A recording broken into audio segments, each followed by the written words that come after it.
ஓம் சதாசிவசமாரம்பாம் சங்கராச்சாரிய மத்தியமாம் அஸ்மதாச்சாரிய பர்யந்தாம் வந்தே குரு பரம்பராம். ஓம் ஸ்ருதி ஸ்மிருதி புராணானாம் ஆலயம் கருணாலயம் நமாமி பகவத்பாதம் சங்கரம் லோகசங்கரம் சங்கரம் சங்கராச்சாரியம் கேசவம் பாதராயணம் சூத்திரபாஷ்யக்ருதௌ வந்தே பகவந்தௌ புனः புனः. ईश्वरो गुरुरात्मेति मूर्तिभेदविभागिने व्योमवद्व्याप्तदेहाय दक्षिणामूर्तये नमः. सहनाववतु सहनौ भुनक्तु सह वीर्यं करवावहै तेजस्विना अधीतमस्तु मा विद्विषावहैः. ओम शांति शांति शांति. ஸ்ரீ ஆதிசங்கராச்சாரியருடைய விவேக சூடாமணி நூலுடைய விளக்க உரையை நம்ம பார்த்துக்கிட்டு இருக்கிறோம். கடந்த விளக்க உரையில் நம்ம பார்த்த சில ஸ்லோகங்களினுடைய சுருக்கத்தை முதல்ல பார்த்துட்டு தொடர்ச்சியை நம்ம இன்னைக்கு கண்டினியூ பண்ணலாம். கடந்த முறை நம்ம பார்த்ததில் ஸ்லோகம் 71 முக்கியமான ஒரு ஸ்லோகம். இங்கே தான் அந்த சீடன் தன்னுடைய மனக்குறையை சொல்லி, எனக்கு இந்த மாதிரி பிறவி தலையிலேருந்து விடுபடணும், எனக்கு மரணத்திலிருந்தும் எனக்கு விடுதலை வேணும்னு கேட்கும்போது அவர் ஒரு உபதேசம் கொடுக்குறாரு. அந்த உபதேசத்தை புரியாத விஷயங்களை அவர் 7 கேள்விகளாக தொகுத்து கேட்டிருந்தார். அந்த 7 கேள்விகளுக்கு விடையளிக்க ஆரம்பிக்கிறார். 71வது ஸ்லோகத்தை தான் முதல் முறையாக அவர் அந்த கேள்விகளுக்கான விடையை அளிக்க ஆரம்பிக்கிறார். அதில் முதல்ல அவர் என்ன சொல்கிறாருன்னா, நான் உங்களுக்கு ஆத்ம அனாத்ம விவேகத்தை பற்றின விளக்கத்தை நான் முதல்ல கொடுக்குறேன், அதுலேயும் அனாத்மானா என்னங்கிறத நான் முதல்ல சொல்லித்தரேன் அப்படின்னு சொல்லி ஆரம்பிக்கிறாங்க.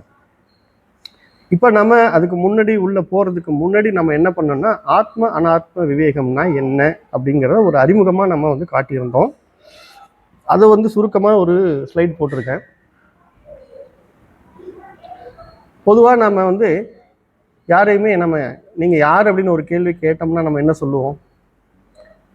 நீங்கள் யாருங்க அப்படின்னு கேட்டால் முதல்ல எடுத்த உடனே என்ன சொல்லுவோம்? நான் டாக்டராக இருக்கேங்க, நான் ஒரு எலக்ட்ரீஷியனாக இருக்கேங்க அப்படின்னு நம்ம செய்கிற தொழிலை வச்சு நம்ம அறிமுகப்படுத்திக்கிறோம். அப்புறம் இன்னும் கொஞ்சம் டீப்பாக, இல்லை நான் ஃபிலாசபிக்கலாக கேட்குறேன், நீங்கள் யார் அப்படின்னு நம்ம கேட்கும்போது நம்ம இந்த உடம்பை தான் அடையாளப்படுத்தி சொல்லுவோம். நம்ம அனுபவத்தில் இந்த உடலை தான் நம்ம நான் அப்படின்னு சொல்கிறோம். அப்புறம் இன்னும் கொஞ்சம் உள்ளத்தை சொல்கிறோம். இதில் ஒரு குழப்பம் என்னென்னா, இந்த உடம்பையே எனதுன்னு நம்ம சொல்லி பழகிறோம். ஒரே நேரத்தில் ஒரு பொருளை நானும் சொல்கிறோம், எனதுன்னு சொல்கிறோம். அப்போ அங்கே ஒரு தெளிவு நம்மக்கிட்ட இல்லை அப்படின்னு நம்மளுக்கே தோணுது இல்லையா? எப்படி நான் எனதுன்னு, இப்போ நான் இந்த லேப்டாப் எனதுன்னு சொல்கிறேன்னா இதை நான் சொல்ல முடியுமா? ஒரே நேரத்தில் ரெண்டையுமே நம்ம பயன்படுத்த முடியாது. ஆனால் நம்ம இப்போ வாழ்க்கையில் பயன்படுத்திகிட்டு இருக்கிறோம். அப்போ அங்கே ஏதோ ஒரு குழப்பம் இருக்குதுங்கிறது தெரியுது.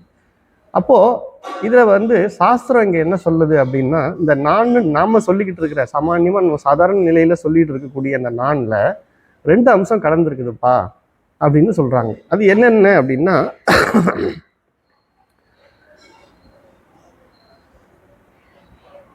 இந்த நானுங்கிறதுல ஆத்மானு ஒரு அம்சம் இருக்குது, அனாத்மா அப்படின்னு ஒரு அம்சம் இருக்குது. இப்போ எல்லாருமே ஜீவர்களாகிய நம்ம எல்லாருக்குமே அறிவும் உணர்வும் இருக்குது. அப்போ ஜீவர்கள்னா அறிவு உணர்வு உடையவர்கள் அப்படின்னு நம்ம பொதுவாக ஏற்றுக்கிறோம். அப்போ இந்த சாஸ்திரம் நமக்கு சொல்லி கொடுக்கறது என்னன்னா, இந்த அறிவு உணர்வு உடைய பகுதி தான் ஆத்மா. ஆத்மான்ற சொல்லுக்கு பொருள் நான்.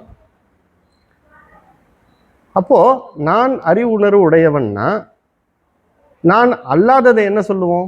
அது ஆத்மான்னு சொல்றோம்னா, நான் அல்லாததுக்கு அனாத்மா அப்படின்னு பேரு. அப்போ பொதுவாக நம்ம இந்த உடலையும் உள்ளத்தையும் சேர்த்து தான் நான் நம்ம சொல்கிறோம். அப்போ 2 கலவை இந்த இடத்துல இருக்குது. சாஸ்திரம் சொல்லக்கூடிய அறிவு உணர்வுங்கிற அந்த ஆத்மாவும், அறிவு உணர்வு அற்ற இந்த ஜடமாகிய அறிவற்ற பொருளாகிய இந்த உடலும் உள்ளத்தையும் சேர்த்து தான் நம்ம நாம்னு சாதாரணமாக சொல்லிக்கிட்டு இருக்கிறோம். இதை தான் நமக்கு இந்த சாஸ்திரத்தில் இதை பிரித்து எப்படி தெரிஞ்சுக்கிறது, இப்போ நம்ம சாதாரணமாக பேசிகிட்டு இருக்கிறோமே தவிர இதை பிரித்து எப்படி நம்ம அறிஞ்சிக்கிறதுங்கிற முறை நமக்கு தெரியாது. அப்போது விவேகம் அப்படிங்கிற சொல்லுக்கு பொருள், ஒரு விஷயம் கலந்துருக்குது, சாதாரணமாக பார்த்தா அந்த இடத்துல கலந்துருக்குதுன்னே தெரியாது. அப்படி இருக்கிற ஒரு விஷயத்தை பிரித்து அறியறது தான் விவேகம்னு சொல்கிறோம். அப்போ நமக்கு நானுங்கிற சொல்லுல இந்த மாதிரி 2 விஷயம் கலந்துருக்கிறது நமக்கு தெரியல. பொதுவாக நம்ம சாமானியமாக நாம் யார் இல்லையோ அதை வந்து நான் சொல்லிக்கிட்டு இருக்கிறோம். அப்போ இந்த குழப்பத்தை தீர்க்கறதுக்காக அந்த பகுப்பாய்வை நீங்கள் செய்யணும் அப்படின்னு சாஸ்திரத்தில் நமக்கு சொல்கிறாங்க. அப்போ இந்த மாதிரி விஷயத்த முத்தாய்ப்பாக வச்சு சொல்லக்கூடிய ஒரு கிரந்தம் தான் இது. அதனால தான் இதுக்கு பேரே விவேக சூடாமணி. விவேகத்தை தான் பிரதானமாக வச்சு, இந்த விவேகத்தை வச்சு தான் நீங்கள் ஞானம் பெறணும், அந்த ஞானத்தால் தான் உங்களுக்கு முக்திங்கிறத சொல்லக்கூடியதால இது விவேக சூடாமணின்னு பேர் வச்சுருக்காங்க. அப்போ அதில் முதல்ல நம்ம தெரிஞ்சிக்க வேண்டிய விவேகம் என்னென்னா, இந்த நான் யாருங்கிறதுல, நானுங்கிறதுல தெளிவாக நம்ம உண்மையிலே யார், நம்மக்கிட்ட இந்த மாதிரி குழப்பம் இருக்குது. ஒரே விஷயத்த நான் சொல்கிறேன், எனதுன்னு சொல்கிறேனே, இந்த குழப்பம் தீரணுன்றதுக்காக இந்த விவேகம். அப்போ அதுக்கு நம்ம வந்து இப்போ ஆத்மாங்கிறது அறிவு தத்துவம்ங்கிறத நம்ம புரிஞ்சுக்கிறோம். அனாத்மாவாகிய இந்த உடல் என்னது? அறிவற்ற தத்துவம். இது எப்படி நம்ம புரிஞ்சுக்கணும்? அதுக்கு என்ன பண்ணுறாங்க? திருக்கு திருஷ்ய விவேகம் அப்படின்னு ஒரு விவேகத்தை வித்யாரண்யர் சுவாமிகள் நமக்கு கொடுத்துருக்குறாங்க. இதில் வந்து நம்ம ஒரு தம்புரூல் வச்சுருக்கிறோம். என்னென்னா, என்னால் அறியப்படக்கூடிய வஸ்து நான் அல்ல. இப்போ ஒரு பழம் இருக்குது, அந்த பழத்தை நான் பார்க்குறேன், என்னால் அறியப்படுகிறது. அப்போ அந்த பழம் நான் அல்லங்கிறது சகஜமாக எல்லாருக்குமே தெரியுது இல்லையா? அப்போ என்னால் அறியப்படக்கூடிய வஸ்து நான் அல்ல. இந்த தம்புரூலை வச்சுக்கிட்டு இந்த உடலை நம்ம எடுத்து பார்க்குறோம். இந்த உடல் வந்து என்னால் அறியப்படுகிற வஸ்துவா இல்லையா? என்னால் அறியப்படுகிற வஸ்து. எப்படி நான் என்னால் அறியப்படுகிற வஸ்துன்னு சொல்கிறேன்? சின்ன வயசுல இருந்த உடம்பு இப்போ இருக்குதா? இந்த மாற்றம் எனக்கு தெரியுதா இல்லையா? அப்போ இந்த உடலில் ஏற்படக்கூடிய மாற்றத்தை நான் அறிகிறேன். அப்போ உடல் என்னால் அறியப்படுகிறது. அப்போ அது நான் இல்லை. கரெக்டா? இப்போ இந்த கண்ணு வந்து சில நேரத்தில் சின்ன வயசில் நல்லா தெரிஞ்சுது, வயசாக ஆக மங்களாகுது. அப்போ இந்த கண்ணில் ஏற்படக்கூடிய மாற்றத்தை அறிகிறேன். இப்போ உடலில் இருக்கக்கூடிய ஒவ்வொரு விஷயத்துலையும் ஏற்படக்கூடிய மாற்றங்களை நான் அறியதால் அது என்னால் அறியப்படக்கூடிய வஸ்து. அப்போ அது நான் கிடையாது. இது தெளிவாக இருக்கு இல்லையா? அப்போ உடல் நான் அல்ல. அதை இப்போ எந்த கேட்டகரியில் போடலாம்? அதை நம்ம அனாத்மாங்கிற கேட்டகரியில் வச்சுக்கலாமா? அனாத்மானா என்ன? நான் அல்லாதது. ஆத்மானா நான், அனாத்மானா நான் அல்லாதது. அப்போ இந்த உடல் நான் அல்ல. இதில் தெளிவாக இருக்கு இல்லையா? இப்போ ரெண்டாவது, நம்ம சகஜமாக சொல்லிட்டு இருக்கிறது மனத்தையும் சேர்த்து தான். மனம் நான் தானா அப்படிங்கிறதையும் மறுபடியும் கேள்வி கேட்கணும். நம்மக்கிட்ட இருக்க தம்புரூல் என்ன? என்னால் அறியப்படக்கூடிய வஸ்து நான் இல்லை. மனதை என்னால் அறிய முடியுதா இல்லையா? எப்படி சொல்கிறீங்க மனதை நான் அறிகிறேன்னு? மனங்கிறது எண்ணங்களோட குவியல் தானே. மனம் வந்து ஒரு உணர்வுலேருந்து இன்னொரு உணர்வுக்கு மாறுறது நமக்கு தெரியுதா? நான் பாட்டு செவனேன்னு உட்காந்துருந்தேன், ஏன் என்னை வந்து கோவப்படுத்துறீங்க? அங்கே அந்த மனசில் ஏற்படக்கூடிய உணர்வு தான் கோவம். அமைதியாக இருந்ததும் நான் அந்த மனம், அப்புறம் கோபம் ஏற்பட்டதும் மனம். மனதில் ஏற்பட்ட உணர்வை நான் என்ன சொல்லிடுறேன்? என்னதுன்னு சொல்லிடுறேன். புரியுதுங்களா? அந்த உணர்வு ஏற்பட்டதை நான் அறிகிறேனா இல்லையா? உணர்வு மாற்றத்தையும் அறிகிறேனா இல்லையா? அப்போ மனம்ங்கிறது என்னால் அறியப்படுதா இல்லையா? என்னால் அறியப்படக்கூடிய வஸ்து நான் அல்ல. அப்போ மனம் நான் அல்ல. தெளிவாக இருக்கு இல்லையா? அடுத்தது புத்தின்னு நம்மக்கிட்ட அறிவு சார்ந்த ஒரு பொருள் இருக்கு. அந்த புத்தி வந்து என்னால் அறியப்படக்கூடிய வஸ்துவா இல்லையா? எப்படி சொல்லலாம் இதை? ஒரு விஷயம் நம்ம செய்கிறோம், அந்த விஷயத்தை பற்றின அறிவு நமக்கு ஏற்கனவே இருக்குது, ஆனால் அந்த நேரத்தில் மறைஞ்சு போகுது. அப்புறம் கொஞ்சம் நேரம் கழித்து அது ஞாபகம் வந்துடுச்சு. அப்போ நம்ம எனக்கு நல்லா தெரிஞ்ச விஷயம் அதையே நான் மறந்துட்டேன். அப்போது ஒரு விஷயத்தில் நம்மக்கிட்ட அறிவு இருக்குது, அது மங்கி இருக்கிறதுன்றதும் தெரியுது. ஒரு விஷயத்தை பற்றின அறிவு இல்லை, அப்புறம் மறுபடியும் வருதுன்றதும் தெரியுது. அப்போ அறிவில் ஏற்படக்கூடிய மாற்றங்களை நான் அறிகிறேன். அப்போ என்னால் அறியப்படக்கூடியது தான் இந்த புத்திங்கிறதும். சரியா? அப்போ புத்தி நானா? அப்போ புத்தியும் நான் அல்ல, மனமும் நான் அல்ல, இந்த உடலும் நான் அல்ல. இது எதுவுமே நான் அல்ல. இது எல்லாத்தையுமே எந்த கேட்டகரியில் நம்ம போட்டவனும்? இப்போ அனாத்மாங்கிற கேட்டகரியில் தான் போட்டாகணும். இப்போ இந்த அறிபவன் பார்ப்பவனை வித்யாரண்யர் சுவாமி என்ன சொல்றாங்கன்னா திருக் அப்படின்னு சொல்றாங்க. பார்க்கப்படும் பொருள், அறியப்படும் பொருள், இது என்ன சொல்றாங்க? திருச்சியம்னு சொல்றாங்க. அப்போ இந்த மனம், புத்தி, உடல், இது அத்தனையும் திருச்சியங்கள் தான். திருச்சியங்கள் அத்தனையுமே அனாத்மா, நான் அல்லாதது அப்படிங்கிறத தெளிவாக தெரிஞ்சுக்கிறோமா? சரி, இப்போ இது வரைக்கும் நான் சொல்லிட்டு இருந்தேன்ல, எதெல்லாம் சொல்லிட்டு இருந்தேன்? இந்த உடல், புத்தி, மனம் எல்லாத்தையும் சொல்லிட்டு இருந்தேன்ல, அது யார்? அப்போ அந்த நான் யார்? ஒரு அறிவு தத்துவம் இருக்குது. அந்த அறிவு தத்துவமாகிய ஆத்மாவுக்கு நான் சொல்ல வேண்டிய அவசியம் இல்லை. சாஸ்திரம் என்ன சொல்லுதுன்னா, அறிவு தத்துவம் ஒன்று தான், அறிவு தத்துவம் ஒன்று தான் இருக்குது. அது பேர் ஆத்மா, அது பிரம்மம் அப்படின்னு சொல்றாங்க. அது ஒன்று தான் இருக்குதுன்னா, ரெண்டாவது ஒன்று இருந்தால் தான் நான் நின்று பேச்சு வரும்.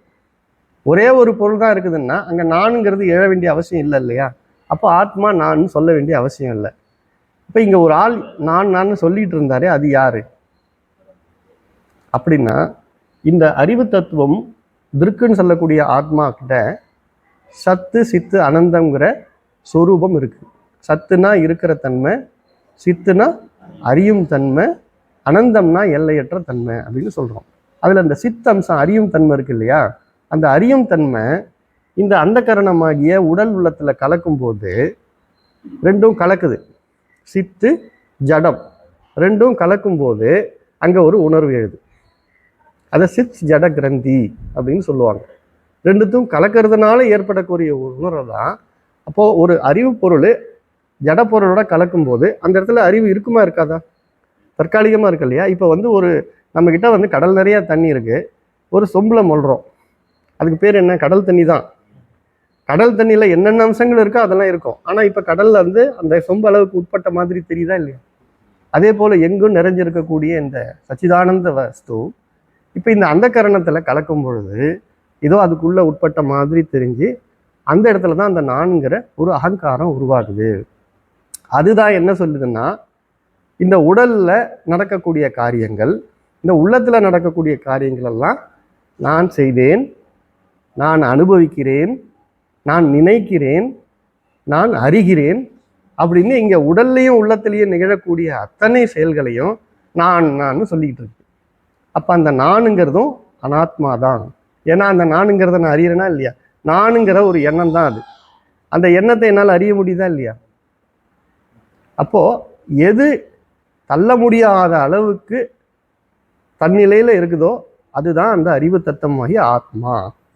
இந்த அறிவு தத்துவமாகிய ஆத்மாவை வேற ஏதாவது அறிய முடியுமா? இப்போ இந்த கண் இருக்கு, இந்த கண்ணு அதுக்கு பின்னாடி இருக்கிற மனதை அறிய முடியுமா? முடியாது. மனம் அதுக்கு பின்னாடி இருக்கிற ஆத்மாவை அறிய முடியுமா? மனதுக்கு அறியக்கூடிய சக்தியெல்லாம் கிடையாது, அது ஜடம். அதுக்கு அறியக்கூடிய சக்தியோ அல்லது உணரக்கூடிய சக்தியோ கொடுத்தது யாருன்னா ஆத்மா தான். ஆத்மாவினுடைய கலப்புல தான் இப்போ இந்த ஃபேன் ஒரு ஜடம், ஆனால் இங்கே இயங்கிக்கிட்டு இருக்குது. அதுக்கு காரணம் என்ன? கரண்ட்டுங்கிற ஒரு கலப்பு சேர்ந்து இருக்குது அந்த இடத்துல. அது மாதிரி இந்த சித்தம்சம் ஆகிய சைதன்யம் சொல்லக்கூடிய அந்த சித்தம்சம் இந்த ஜடத்தோட கலக்கும் போது அங்கே ஒரு இயக்க சக்தி கிளம்புது. அதுல புத்தி அம்சம், அறிவு அம்சம் புத்திலையும், உணர்வு அம்சம் மனதிலையும் இருக்குது. இது புரியுது இல்லைங்களா? இப்படிதான் அந்த இடத்துல அகங்காரங்கிறது ஒன்று உருவாகுது. அந்த அகங்காரமும் அனாத்மா தான். இது நல்லா புரியுது இல்லைங்களா? இப்படிதான் நம்ம பகுத்து ஆராய்ந்து நான் அல்லாதது எதெல்லாம்ன்றத முதல்ல புரிஞ்சுக்கிறோம். இதை ஏன் புரிஞ்சுக்கணும்? ஏன்னா நம்ம என்ன செய்யறோம், இப்போ இந்த உடல்ல ஒரு வலி வந்ததுன்னா என்ன சொல்றோம்? எனக்கு வலிக்குதுன்றோம். உண்மையிலே யாருக்கு வலிக்குது?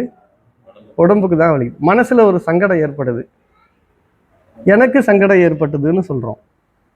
அறிவுல ஏதோ ஒரு விஷயம் 4 பேர் கேள்வி கேட்கும்போது எனக்கு தெரியல, எனக்கு தெரியல.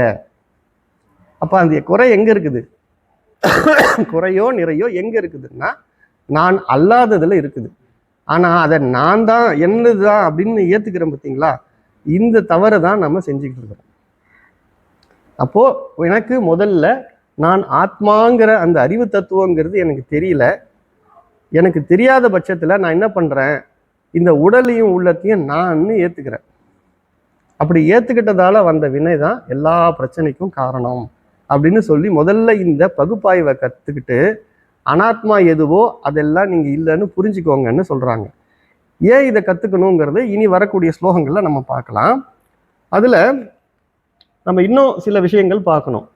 இப்ப சொன்ன மாதிரி இந்த ஆத்ம தத்துவத்தை வேற ஏதாலும் அறியப்பட முடியாது, ஜட பொருள்களால அறிவற்ற இந்த திருஷ்யங்களால அறியவே முடியாது. ஏன்னா அதுக்கு அறியக்கூடிய தன்மையே கிடையாது. அதுக்கு அறியக்கூடிய தன்மையை கொடுக்கறதே ஆத்மா தான். அதை நம்ம புரிஞ்சுக்கிறோம். இந்த ஆத்மாவாகியது தன்னைத்தான் அறிந்து கொள்ளக்கூடிய சுயம் பிரகாச தன்மை உடையது. இந்த ஜடங்களுக்கு அந்த தன்மை கிடையாது. பிறகு ஏற்கனவே சொன்ன மாதிரி ஆத்மாங்கிறது ஒன்று தான். இந்த அனாத்மாக்கள் பல இருக்குது. நம்மகிட்டயே பார்த்தீங்கன்னா நான் சொல்லக்கூடியதுலே உள்ளத்துல மூணு பார்க்குறோம். நம்ம புத்தி இருக்குது, மனம் இருக்குது, சித்தம் இருக்குது. அப்புறம் தாண்டி உடல்ல பார்த்தீங்கன்னா எத்தனை கலவை இருக்குது. தலை, கால், கை, வாய், எத்தனையோ பல கூட்டு தானே இது எல்லாமே. அப்போ பலங்கிறது என்னங்கிறத நம்ம புரிஞ்சுக்கணும். இப்படி பார்க்கும்போது இந்த அனாத்மாக்கள் அத்தனையும் மாறிக்கிட்டே இருக்கிறத நம்மளால அறிய முடியுது. மாறுகின்ற ஒன்றை மாறாத ஒன்று தான் அறிய முடியும். அப்படி மாறாம இருக்கிற நான் தான். நான் சொல்லக்கூடியது இப்ப இந்த நான் ஆத்மாவை குறிக்கக்கூடிய நான். இது வரைக்கும் நான் சொல்லிட்டு இருந்தது அகங்காரம். இப்ப அதையே நம்ம எங்க சேர்த்துட்டோம்? அனாத்மாவில சேர்த்துட்டோம். இப்ப நம்ம ஒரிஜினலான நான் அதை சரியா புரிஞ்சுக்கிறதுக்காக சில நேரங்களில் தான் அப்படின்னு சொல்லிக்கலாம். ஏன்னா ரெண்டு நான் இருக்கான்னு நம்ம குழப்பம் வந்துடக்கூடாதுன்றதுக்காக ஆத்மஸ்வரூபத்தை தானுன்னும் அகங்காரத்தை நானும் நம்ம சொல்லி புரிஞ்சுக்கிறதுக்காக அப்படி வச்சிருக்கோம். அப்போ ஆத்மா எப்படிப்பட்டது அப்படிங்கிறதுக்கான விளக்கம், அனாத்மா எப்படிப்பட்டது அதெல்லாம் நான் அல்ல அப்படிங்கிறதுக்கு திருகு திருஷ்ய விவேகத்தையும் வச்சு நம்ம பிரித்து பார்த்துக்கிறோம். இனி நம்ம இந்த அனாத்மாக்கள்லாம் சொன்னோம் இல்லைங்களா, இதை புரிஞ்சுக்கிறதுக்கு இன்னும் சில விவேகங்கள்லாம் இருக்குது. தேகத்திரய ஆய்வுன்னு சொல்லுவாங்க. தேகத்திரயம்னா தேகம், திரயம்னா மூன்று, முத்தேக ஆய்வுன்னு சொல்லுவாங்க. மூன்று தேகங்கள் என்ன? காரண சரீரம், சூட்சும சரீரம், ஸ்தூல சரீரம். இப்போ நம்ம பார்த்த உடல், உள்ளம் இதெல்லாம் என்னது? உடலுங்கிறது ஸ்தூல சரீரம், உள்ளங்கிறது சூட்சும சரீரம். அப்போ இதெல்லாம் என்னது? அனாத்மாக்கள். புரியுது இல்லைங்களா? அப்போ ஒரே நேரத்தில் நீங்கள் எல்லா ஆய்வையும் நீங்கள் புரிஞ்சுக்கிறதுக்காக இந்த ஒரு சின்ன ஸ்லைடு. இந்த பக்கம் பார்த்தீங்கன்னா பஞ்சகோஷம்னு சொல்கிறோம். பஞ்சகோஷ ஆய்வு. பஞ்சகோஷங்கிறது என்னென்னது?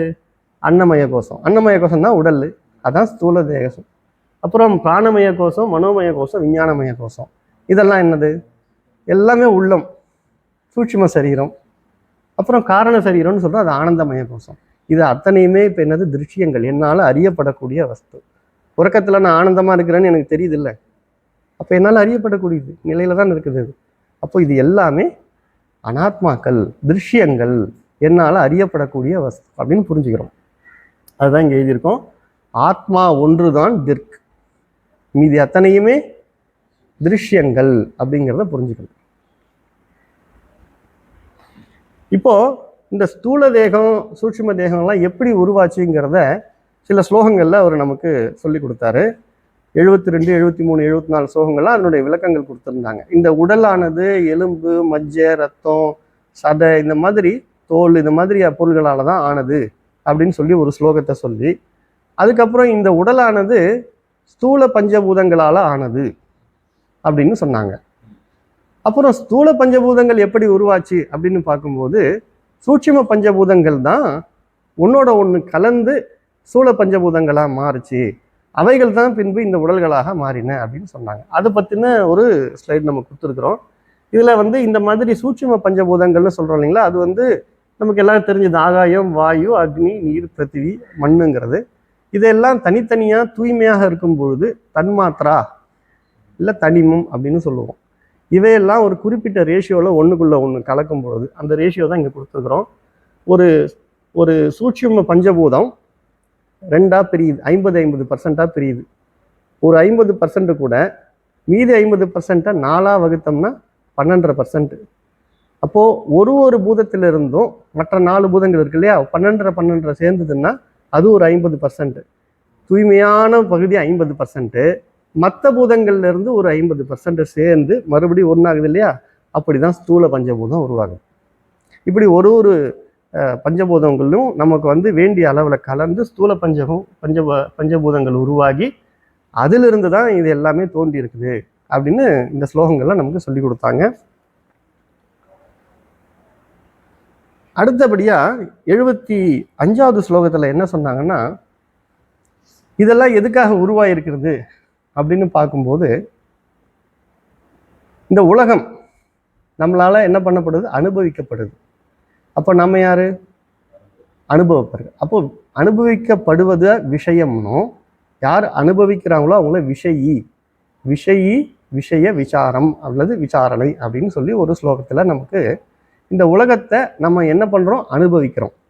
அப்படி அனுபவிக்கிறதுக்கு பேர் விஷயம். புரியுதுங்களா? இதை ஏன் சொல்லணும்?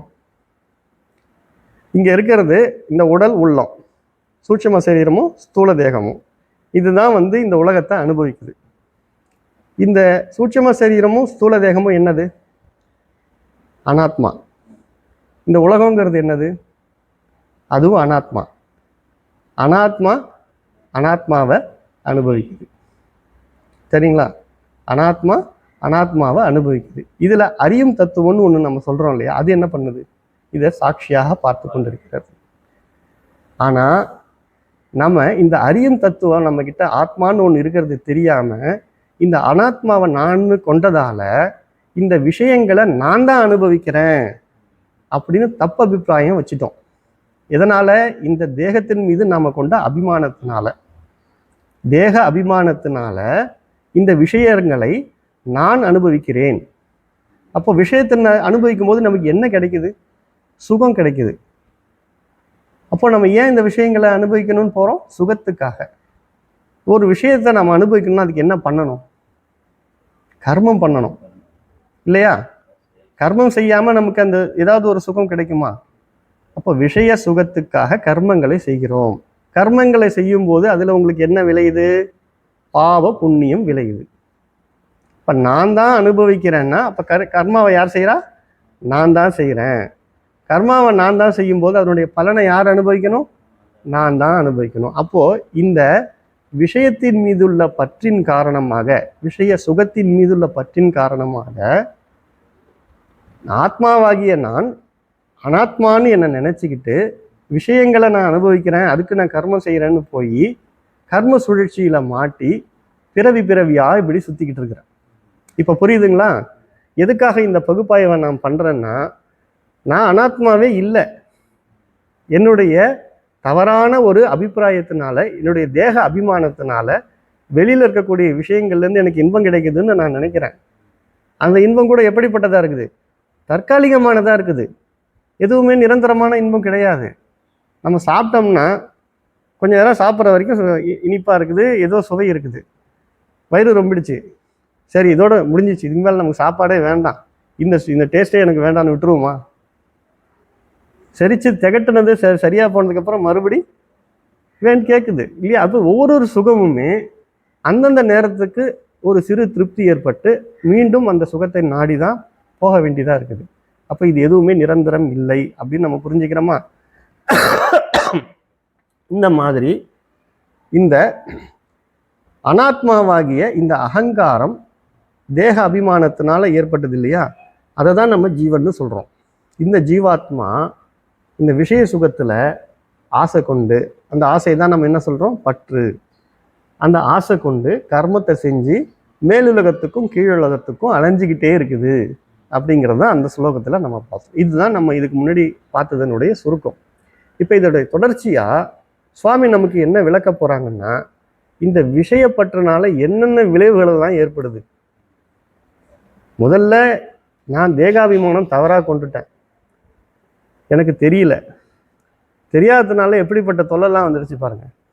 ஏதோ எனக்கு இந்த உலகத்திலிருந்து தான் எனக்கு இன்பம் கிடைக்கிற மாதிரியும், அதிலிருந்து தான் நான் சுகமாகவே இருக்கிற மாதிரியும் ஒரு பொய்யுணர்வு ஏற்பட்டு அதுக்காக நான் கர்மங்களை செஞ்சு சுழண்டுக்கிட்டே இருக்கிறேன். இப்போ இதுலேருந்து விடுபடணும்னா நமக்கு என்ன தேவை? இப்போ விவேகம் வேண்டும். அந்த விவேகம் முதல்ல எது? ஆத்மா அனாத்மா விவேகம். இதை தெரிஞ்சுக்கும்போது இந்த உடலும் உள்ளமும் நான் அல்ல, இதெல்லாம் அனாத்மாக்கள், அனாத்மாக்கள்லேருந்து கிடைக்க வேண்டிய சுகம் எனக்கு அவசியம் இல்லை அப்படிங்கிறதெல்லாம் நம்ம புரிஞ்சிக்க வேண்டியிருக்கு. இப்போ இதை பற்றி தான் நம்ம ஃபர்தராக பார்க்க போகிறோம். இப்போ ஸ்லோகம் 76. சப்தாதிபிஹி பஞ்சபிர் ஏவ பஞ்ச பஞ்சத்வமாபுஹு ஸ்வகுணேன பத்தா குரங்க மாதங்க பதங்க மீன பிருங்கா நரஹ பஞ்சபிரஞ்சித கிம். இதனுடைய பொழிப்புரை என்னன்னா, மான், யானை, விட்டில் பூச்சி, மீன்கள், வண்டு ஆகிய ஐந்தும் தத்தம் முக்கிய குணத்தால கட்டுண்டவையாய் சப்தம் முதலிய 5 விஷயங்களில் ஒன்றினாலேயே மரணத்தை அடைந்திருக்கின்றன அப்படின்னு சொல்றாங்க. இப்போ இந்த ஸ்லோகத்துல எதை மையப்படுத்தி சொல்றாங்கன்னா, நம்ம கிட்ட 5 புலன்கள் இருக்கு. சப்தம், ஸ்பரிசம், ரூப, ரச, கந்தம். நம்ம இந்திரியங்கள் கண்ணு, காது, மூக்கு, வாய் இது எல்லாத்தையும் எதை அனுபவிக்குதுன்னா இந்த விஷயங்களை தான் அனுபவிக்குது. இதான் புலன்கள் அப்படின்னு சொல்றோம். இப்போ இங்க உதாரணமா ஒரு 5 உயிரினங்களை காட்டி ஒவ்வொன்றுமே இந்த புலன்களுடைய விஷயத்துல கவரப்பட்டு ஆசை கொண்டு மரணத்துக்கே போயிடுது அப்படின்னு சொல்றாங்க. மான்கிறது பார்த்தீங்கன்னா அது காது ரொம்ப சென்சிட்டிவ். அப்போ ஏதோ ஒரு சத்தம் கேட்டாலும் அது கவனிச்சு பார்க்கும். அதுக்கு இந்த மானை பிடிக்கக்கூடிய வேட்டைக்காரர்கள் சில இசைக்கருவிகளை வச்சு ஒரு விதமா இசைச்சாங்கன்னா அதனால கவரப்பட்டு வர்றதை எளிதா பொறி வச்சு பிடிச்சிடுறாங்க. அப்போ மானினுடைய அந்த சுதந்திரம் எதனால இப்ப பாதிக்கப்படுது? அது எதனால அதிகமா ஈர்க்கப்படுதோ, எந்த புலனால அது அதிகமா விஷயத்தை அனுபவிக்கணும்னு நினைக்குதோ அதனாலே அதுக்கு மரணமோ அது சுதந்திரமோ பறி போயிடுது. ரெண்டாவது அவங்க சொல்றக்கூடியது மாதங்கன்னா யானை. யானை பார்த்தீங்கன்னா அது ஒரு பருவ காலத்துல மதம் பிடிச்சு அலையுது ஆண் யானை. பெண் யானைக்கும் அதே மாதிரி பருவ காலம் இருக்குது. அப்போ இந்த ஆண் யானையை பிடிக்கிறதுக்கு என்ன பண்றாங்க, கும்கி யானைன்னு நீங்க கேள்விப்பட்டிருப்பீங்க. அந்த பெண் யானையை கொண்டு அந்த ஆண் யானை அதன் மீது ஸ்வரிச ஆசையினால அது மாட்டிக்குது. முன்னாடிலாம் பள்ளம் தோண்டி வச்சிருப்பாங்க, இலையெல்லாம் நிரப்பி வச்சு. இப்பெல்லாம் அனஸ்தட்டிக் டாட் ஒரு ஷூட் பண்ணி அதை மயக்கமடைய வச்சு அதை பிடிச்சிடுறாங்க. அப்போ அவ்வளவு பெரிய யானை மதம் பிடிச்சதுன்னா யாராலையுமே கண்ட்ரோல் பண்ண முடியாதது ஒரு பெண் ஆசை, ஸ்வரிச ஆசை, சுகத்துக்கு ஆசைப்பட்டு அது அங்கே மாட்டிக்குது. அடுத்தது விட்டில் பூச்சி. பதங்க அப்படின்னா விட்டில் பூச்சி. இது நமக்கு தெரியும், வெளிச்சத்துக்கு அது கண்ணில் அந்த வெளிச்சத்தை பார்த்தா அதுக்கு என்ன தோணுதோ தெரியல, போய் நெருப்புலேயே விழுந்து செத்து போகுது. ஒரு குறிப்பிட்ட காலத்தில் பார்த்தீங்கன்னா இந்த ஈசல் பூச்சியெல்லாம் நம்ம இந்த சாயங்காலம் நேரத்தில் ஸ்ட்ரீட் லைட்டில் பார்த்தீங்கன்னா அப்படியே ஆயிரக்கணக்கில் அப்படியே மிஞ்சிட்டு அடுத்த நாள் காலையில் பார்த்தா செத்து போய் கிடக்கும். இப்போ அவ்வளவும் அந்த ஒளியினால் கவரப்பட்டு இந்த பூச்சிகள் எல்லாம் தீயில விழுந்து சாவறதை நம்ம பார்க்குறோம். அப்புறம் மீன் தூண்டில் போட்டு பிடிக்கிறவங்கலாம் ஒரு சின்ன புழு, அந்த புழுவை எடுத்து மாட்டுறாங்க, தூண்டில் போடுறாங்க. புழுவை சாப்பிட்ற சுவை, அந்த ஆசையை அதுவே கம்பியில் மாட்டிக்கிட்டு நம்ம யோசிச்சு பாருங்க, நம்ம வாயில ஒரு கம்பியை விட்டு தூக்கினா எப்படி இருக்கும்? அந்த மாதிரி அந்த மீனை அதோட உடல் வெயிட்டு பூரா அந்த கம்பியில மாட்டி தூக்கி அவ்வளோ கொடுமை அனுபவிக்குது. எதுக்காக? அந்த சின்ன புழுவை சாப்பிடணுங்கிற ஒரு ஆசையில, சுவைங்கிற அந்த ஒரு புலனுக்காக இந்த மாதிரி ஆசைப்பட்டு. அடுத்தது வண்டு பூச்சிகள் எல்லாம் பார்த்தீங்கன்னா பூவில் இருக்கக்கூடிய மதுவை உண்றதுக்காகவும் அதில் இருக்கிற வாசனைக்காகவும் தூண்டப்பட்டு அங்கே போகுது.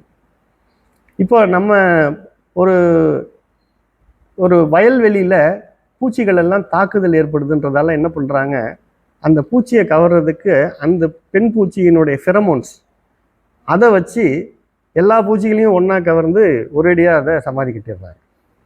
இந்த மாதிரி ஒரு மெத்தட்.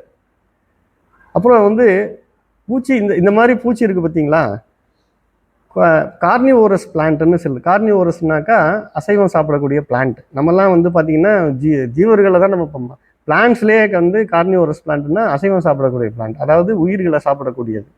நெப்பந்தஸ்ன்னு ஒரு பிளான்ட் கேள்விப்பட்டிருப்பீங்க. ஒரு குழாய் வடியில் இருக்கும், மேலே ஒரு மூடி மாதிரி இருக்கும். அதில் அதுக்குள்ளே தேன் எடுக்கிற அந்த மது இருக்குது பார்த்தீங்களா, அந்த மது ரொம்ப ஸ்டிக்கியாக இருக்கும், ஒட்டுற தன்மையில் இருக்கும். பூச்சி அங்கேருந்து அது வாசனையில் உட்கார்ந்ததுன்னா அதனால் காலை எடுத்து நடக்கணும்னு அதுக்குள்ளே டப்புன்னு மூடுறாரு. அதுக்குள்ளே அதை செரிக்கிறதுக்கு வேண்டிய பொருளெல்லாம் அது உள்ளே இருக்குது, அமிலம்லாம் அதில் இருக்குது. அதை செரித்து அதிலிருந்து பாஸ்பரஸ், நைட்ரஜன் போன்ற சத்தெல்லாம் அதை எடுத்துக்குது. அப்போது நெப்பந்தஸ் மாதிரியான கார்னிவோரஸ் பிளான்ட்ஸ் இருக்குது. இன்னும் ஒரு வகை பிளான்ட் இருக்குது, அது பார்த்திங்கன்னா இப்படி இருக்கும். இந்த பக்கம்லாம் நீட்டாக குச்சி மாதிரி இருக்கும், உள்ளே இப்படி இருக்கும். இதில் இடத்துல பார்த்திங்கன்னா அந்த மது ஸ்டிக்கியாக ஒட்டுற மாதிரி இருக்கும். எல்லாம் உட்காருவாங்க, திரும்ப எந்திரிக்க முடியாது, அப்படியே மூடிடுவார். அந்த மதுவினுடைய சுவைக்கு ஆசைப்பட்டு பூச்சிகள் எல்லாம் இந்த மாதிரி மனிதர்கள்ட்டையோ மற்ற செடிகள்கிட்டையோ மாட்டக்கூடிய மரணத்தை அனுபவிக்கக்கூடிய தன்மைக்கு போயிடுது. இப்போ அதே மாதிரி இந்த கலஹாரி டெசர்ட்னு ஒன்று சவுத் ஆப்பிரிக்காவில் இருக்குது. அது பார்த்தீங்கன்னா பீக் சம்மரில் 45 டிகிரிக்கு மேலே போகும். அங்கே இப்போ வறட்சி வந்துடும், தண்ணியே கிடைக்காது. அப்போ அந்த காட்டுவாசிகள்லாம் என்ன பண்ணுவாங்கன்னா, கிழங்கு வகைகள், சில கிழங்கு வகைகளெல்லாம் நோண்டி அதை வந்து தேய்க்கும் போது அதில் இருக்கிற வரக்கூடிய இதெல்லாம் வச்சு புழிஞ்சோம்னா தண்ணி வரும். அது எவ்வளோ நாளுக்கு பத்தாது. ஆனால் அங்கே பபூன்னு சில வகை குரங்கு இருக்குது. அந்த குரங்கு என்ன பண்ணுன்னா அதுக்கு மட்டும் இந்த பிரச்சனையே இருக்காது. அப்போ அதுக்கு தண்ணி இருக்கிற இடம் தெரிஞ்சிருக்குது. இந்த மலை கோயில்களில் எங்கேயோ சொனை இருக்கிறத அது மட்டும் கண்டுபிடிச்சி வச்சிருக்குது. ஆனால் இவர்களுக்கு அது தெரியாது. இந்த புஷ்மேன் அவங்களுக்கு இது தெரியாது. அவங்க என்ன பண்ணுறாங்க, ஒரு ட்ரிக் பண்ணுறாங்க. குரங்குகள் எப்பவுமே ரொம்ப கியூரியாசிட்டி அதிகமாக உள்ளதுன்னு தெரியும். அவங்க என்ன பண்ணுவாங்க, இந்த எறும்பு புத்து இருக்கு இல்லையா, அதில் வந்து குச்சி வச்சு குடைஞ்சி அந்த பபூனுடைய கை சைஸ் மட்டும் உள்ளே போகிற மாதிரி வச்சு அதில் வந்து சில தானியங்களை உள்ளே போட்டுடுறாங்க. இது தூரத்துல இருந்து பார்த்துக்கிட்டே இருக்கிற இந்த குரங்கு எவ்வளோ நேரம் அதெல்லாம் சும்மா இருக்க முடியும்? வேறனா போட்டுட்டு அங்கேருந்து வெளில ஆகிட்டா வந்து மரத்து பக்கத்தில் ஒளிஞ்சிடுவார். ஒரு நேராக போவார், கையை உள்ள விடுவார், கை நிறைய தானியத்தை எடுப்பார். ஆனால் கையை எடுக்கும்போது இந்த கை பெருசாகிடுதா, இப்போது வெளியில் வராது, மாட்டிக்கும். ரொம்ப சிம்பிள். அந்த தானியத்தை விட்டுட்டா கை வெளியில் வந்துடும். அது யாரோ நம்ம கையை பிடிச்சிட்டாங்க அப்படின்னு அங்கே ஏன் கத்திட்டு இருக்குது. இவர் அழகாக வராரு, அந்த குரங்கை பிடிக்கிறாரு, கையால் கட்டி கொண்டு போய் மரத்தில் கட்டிடுறாரு. கட்டிட்டு அந்த ஏரியாவில் அதிகம் கிடைக்காத ஒரு வகையான உப்பு துண்டை அங்கங்கே அப்படியே அதுக்கு பக்கத்தில் போடுறாரு. இவர் அந்த உப்பு துண்டுகளை அதிகம் பார்த்ததே இல்லையா, குரங்கு எடுத்து சாப்பிட்றாரு. உப்பு தின்னவன் தண்ணி குடிச்சாகணும், தவிக்குது. அந்த கட்டை அவுத்து விடுறான். இப்போ நேராக எங்கே போவோம், இப்போ பின்னாடியே ஓடுவான். அது சுனை எங்கே இருக்குதுன்னு கண்டுபிடிக்கிறதுக்கு இப்படி ஒரு ட்ரிக்கு. அந்த குரங்கு அந்த பொந்துவில் கையை விட்டு அந்த தானியங்களை எடுக்கும்பொழுது கையை திறந்து விட்டுட்டாலே தப்பிச்சிருக்கலாம். ஆனால் அதனுடைய ஆசை, அதை விடவும் முடியல, மாட்டிக்குது. அப்போது இந்த மாதிரி நம்ம வந்து விஷய சுகங்களில் மாட்டிக்கிறோம். அடுத்து கடைசி வரியில் அவர் என்ன சொல்றாரு பாருங்க, மனிதனோ 5 நாளும் கவரப்பட்டவனாய் இருக்கிறான். அப்போ என்ன பண்ணுறது? இப்போ நம்ம சொன்னது ஒரு விலங்குக்கும் ஒரு விஷயத்தை தான் சொல்லி நமக்கு உதாரணமாக காட்டினாங்க. இந்த மனுஷனை பொறுத்த வரைக்கும் பார்த்தீங்கன்னா 5 விஷயமும் ஒரே பொருளை கிடைச்சதுன்னா என்ன ஆகும்? ஒரு விஷயத்தை கிடைக்கிறதுக்கே எல்லாம் போய் செத்து போகுது. ஒரு அம்மாவுக்கு குழந்தை பிறக்குதுன்னு வச்சுக்கோங்க. அந்த குழந்தை ஸ்பரிச சுகம் இருக்கா இல்லையா? 5 விதமான சுகமும் கிடைக்குது. கண்ணால் பார்க்குது, அழகான குழந்தை, தூக்குறாங்க. மனம், குழந்தைகிட்ட ஒரு மனம் வர்றதா அவங்க நினைக்கிறாங்க. இப்போ ஒரு விஷயமும் அவங்க அனுபவிக்கிறாங்க. இதே ஒரு ஆண் பெண் சுகம், பெண்ணிடத்துல ஆணுக்கு கிடைக்கக்கூடிய சுகம், அதே பெண்ணுக்கு ஆணில் கிடைக்கக்கூடிய சுகம், 5 விதமான சுகமும் ஒரே இடத்துல கிடைக்குது. அப்போ அவன் என்ன பண்ணுவான்? இதை விட ஒரு மிகப்பெரிய ஒரு பொறி இருக்குமா? பொறினா நம்ம வந்து ஒரு விஷயத்தை பிடிக்கிறதுக்கு ட்ராப்னு சொல்லுவோம் இல்லைங்களா? அப்போ அந்த விஷயப்பற்ற நமக்கு தூண்டக்கூடிய இந்த ட்ராப்பு இதை விட வேற பெருசா இருக்க முடியுமா? அவன் என்னதான் பண்ணுவான்? இப்போ மாட்டிதான் ஆகிறான். அப்போ நம்ம என்ன பண்ணணும் அப்படின்னா, நம்ம ஏற்கனவே இந்த அதிகாரித்துவம்னு ஒன்று பார்த்தோம், சாதன சதுஷ்டயம். அதுல சமதமாதி சட்கம்னு ஒன்று பார்த்தோம். சமம், தமம். தமம்னா என்ன? புலனடக்கம். அப்புறம் சமம்னா மனவடக்கம். இந்த புலனடக்கமும் மனவடக்கமும் இருந்ததுன்னா இந்த விஷயத்துல உள்ள பற்றுகள்ல பின்ன நம்ம போவோமா? அதை அனுபவிக்க வேண்டான்னு சொல்லலை, அதுல ஒரு கட்டுப்பாடு இருக்கட்டும் தானே சொல்றாங்க. நீ அனுபவிக்காம சுத்தமா விட்டுடுங்கிறது வேற, நம்ம அதை பத்தியே பேசல. இவன் பாருங்க, அதுல உள்ள ஆசையினால தன்னையே இழந்துடுறான் மனுஷன். எல்லாரும் சகஜமா பார்க்குறோம். பைக்கு வீட்டில் வாங்கி கொடுத்துட்றாங்க, வீலிங் போகிறாரு, பார்த்தா கையிலையும் காலையும் உடச்சிக்கிட்டு வீட்டில் பஸ் ஸ்டாண்டில் வீலிங் போகிறதுன்னு எதுக்கு தேவையாது? ஒரு 2 லட்ச ரூபா கொடுத்து பைக்கை வாங்கி கொடுத்து அதில் வீலிங் போகிறோன்னு கை காலை வரைச்சிட்டு உக்காந்துக்கிறான். இது தேவையா? அது எதனால் நடக்குது? ஒரு சின்ன இனக்கவர்ச்சியினால நடக்குது. அப்போ இந்த மாதிரி 5 சுகங்களும் ஒன்றா கிடைக்கக்கூடிய விஷயங்கள்லாம் இந்த மனிதனுக்கு இருக்குதே, அவன் என்ன பண்ண போகிறான் அப்படின்னு இந்த இதில் சொல்கிறாரு. இப்போ அடுத்த ஸ்லோகத்தில் இதெல்லாம் நம்ம புரிஞ்சிக்க வேண்டியது, இந்த விஷயப்பற்று நம்மளை எந்த அளவுக்கு வந்து மயக்கக்கூடிய நிலையில் இருக்குது. ஆனால் நம்மக்கிட்ட ஆத்ம அனாத்ம விவேகம் இருந்ததுன்னா இந்த உடலும் உள்ளமும் நான் அல்லன்னு தெரிஞ்சுக்கும் போது இந்த உடல் உள்ளத்தினால கிடைக்கக்கூடிய விஷய சுகங்கள் எல்லாம் நிலையற்றதுன்னு நமக்கு தெரியும் போது நம்ம அதில் ஆர்வம் கொள்ளுவோமா? அப்போ அப்படிப்பட்ட விவேகத்தினால நமக்கு இந்த விஷயங்களுடைய பற்றுல ஒரு வைராக்கியம் ஏற்படணும். இதெல்லாம் அந்த சமதமாதி சர்க்கத்தில் நம்ம வைராக்கியங்கிற விஷயத்தை பார்க்கும்போது சாதன சதுஷ்யத்தில் இகபர லோகத்தில் கிடைக்கக்கூடிய சுகங்கள்லேருந்து நம்ம பற்ற விடணும் அப்படின்னு சொல்கிறாங்க. இப்போ அந்த வைராக்கியங்கிறது எதனால் வரணும்? இந்த விவேகத்தினால வரக்கூடிய வைராக்கியமாக இருக்கணும் அப்படிங்கிறத புரிஞ்சுக்கணும். இப்போ அடுத்த ஸ்லோகத்தில் பாருங்க, தோஷண தீவிரோ விஷய கிருஷ்ண சர்ப்ப விஷாதபிஹி விஷம் நிகந்தி போக்தாரம் திருஷ்டாரம் சக்ஷுஷாபியாம். தீங்கு செய்யும் தன்மையில் கருணாகத்தின் விடத்தை காட்டிலும் 5 விஷயங்களும் கொடியது. இப்போ நம்ம பார்த்தோம், ஒரு விலங்குகளும் ஒரு இந்திரியங்கள்னால அந்த விஷயத்தில் ஏற்படக்கூடிய சுகத்துக்கு ஆசைப்பட்டு உயிரையே இழக்குது, சுதந்திரத்தை இழக்குது. மனிதர்கள் 5 சுகமும் கிடைக்கக்கூடிய விஷயங்கள்ல எப்படிலாம் மாற்றுறாங்க அப்படிங்கிறதெல்லாம் நம்ம பார்க்குறோம். இப்போ அந்த கருநாகம் என்ன பண்ணுது? ஒரு தடவை தான் கொத்துது, ஒரே தடவை செத்து போயிடுறோமா? மனுஷன் இந்த பெண் ஆசையிலேயோ அல்லது உணவு ஆசையிலேயோ, நான் உதாரணத்துக்கு சொல்கிறேன், பெண் ஆசைன்னு இப்போ ஆண் ஆசையும் இருக்கும், உதாரணத்துக்கு தான் அப்படி சொல்கிறேன். பெண்ணுக்கு ஆண் மீது மோகம் உண்டு, ஆணுக்கு பெண் மீது மோகம் உண்டு. இப்போ உணவுன்னு ஒரு விஷயம் இருக்குது. இந்த உணவுக்காக பார்த்தீங்கன்னா ஞாயிற்றுக்கிழமையில், சனிக்கிழமையில், இது மாதிரி ஏதோ ஒரு கிழமையில் பார்த்தீங்கன்னா ரோட்டில் 2 பக்கமும் கறிக்கடைகள்லாம் பார்த்தீங்கன்னா, ஒரு பக்கம் பார்த்தீங்கன்னா மனுஷங்கள்லாம் நின்று அதையே பார்த்துட்டு இருப்பாங்க. இந்த பக்கம் என்ன இருக்கும்? அதுவும் அதே மாதிரி பார்த்துட்டு ஏதாச்சும் நமக்கு கிடைக்காதா? இல்லை, யாரை நம்ம பார்க்கறது? 2 பேரும் அதுக்கு ஆசைப்படுறோம். ஒரு கறிக்கடையில் இந்த மாதிரி 2 கும்பலாக நம்ம பார்க்க முடியுதா இல்லையா? அப்போ அந்த ஆசைங்கிறது நம்மளை பல விதங்களில் இருக்குது. நல்லா பார்த்தீங்கன்னா ஒரு மாதம் ஒரு ஆட்டை வாங்கி நல்ல மேய்ச்சலுக்கெல்லாம் விளைச்சிக்கிட்டே இருப்பாங்க. பார்க்கும்போதெல்லாம் அவங்களுக்கு அந்த ஆட்டை பார்க்கும்போது என்ன தோணும்? முன்னாடியே 1 மாதத்துக்கு முன்னாடியே ஆட்டை வாங்கிடுவாங்க, வாங்கி நல்லா மேய்ச்சலுக்கு விடுறாங்க. மேய்ச்சலுக்கு விடும்போதெல்லாம் நல்லா சாப்பிடு சாப்பிடு சாப்பிடு, ஏன்? கறி சுவையாக இருக்கணும். அப்போது ஒரு உயிரை பார்க்கும்போதே அந்த சுவையினுடைய தன்மையை அனுபவிக்கிறதுக்காகவே அதை பார்க்குறாங்க. ஒரு ஆடை பார்க்கும்போதே இதை அடித்து சாப்பிட்டா நல்லா இருக்குமா? ஒரு உயிரை பார்க்கும்போதே இந்த பார்வையோட பார்த்தா அப்போ அந்த விஷய சுகத்தில் எந்த அளவுக்கு அவங்களுக்கு பற்று இருக்குது. அப்போது அது பார்த்தீங்கன்னா அப்பப்போ நம்மளை கொண்டுக்கிட்டே இருக்குது. அது ஒரு பெண்ணோட பார்வை, இப்போ சொன்ன மாதிரி வீலிங்கில் கை கால் போயிடுது, சில பேருக்கு தலையில் அடிபட்டு ஆளே போயிடுறான். இதெல்லாம் சகஜமாக இன்றைக்கி நம்ம நியூஸில் பார்க்குறோம்.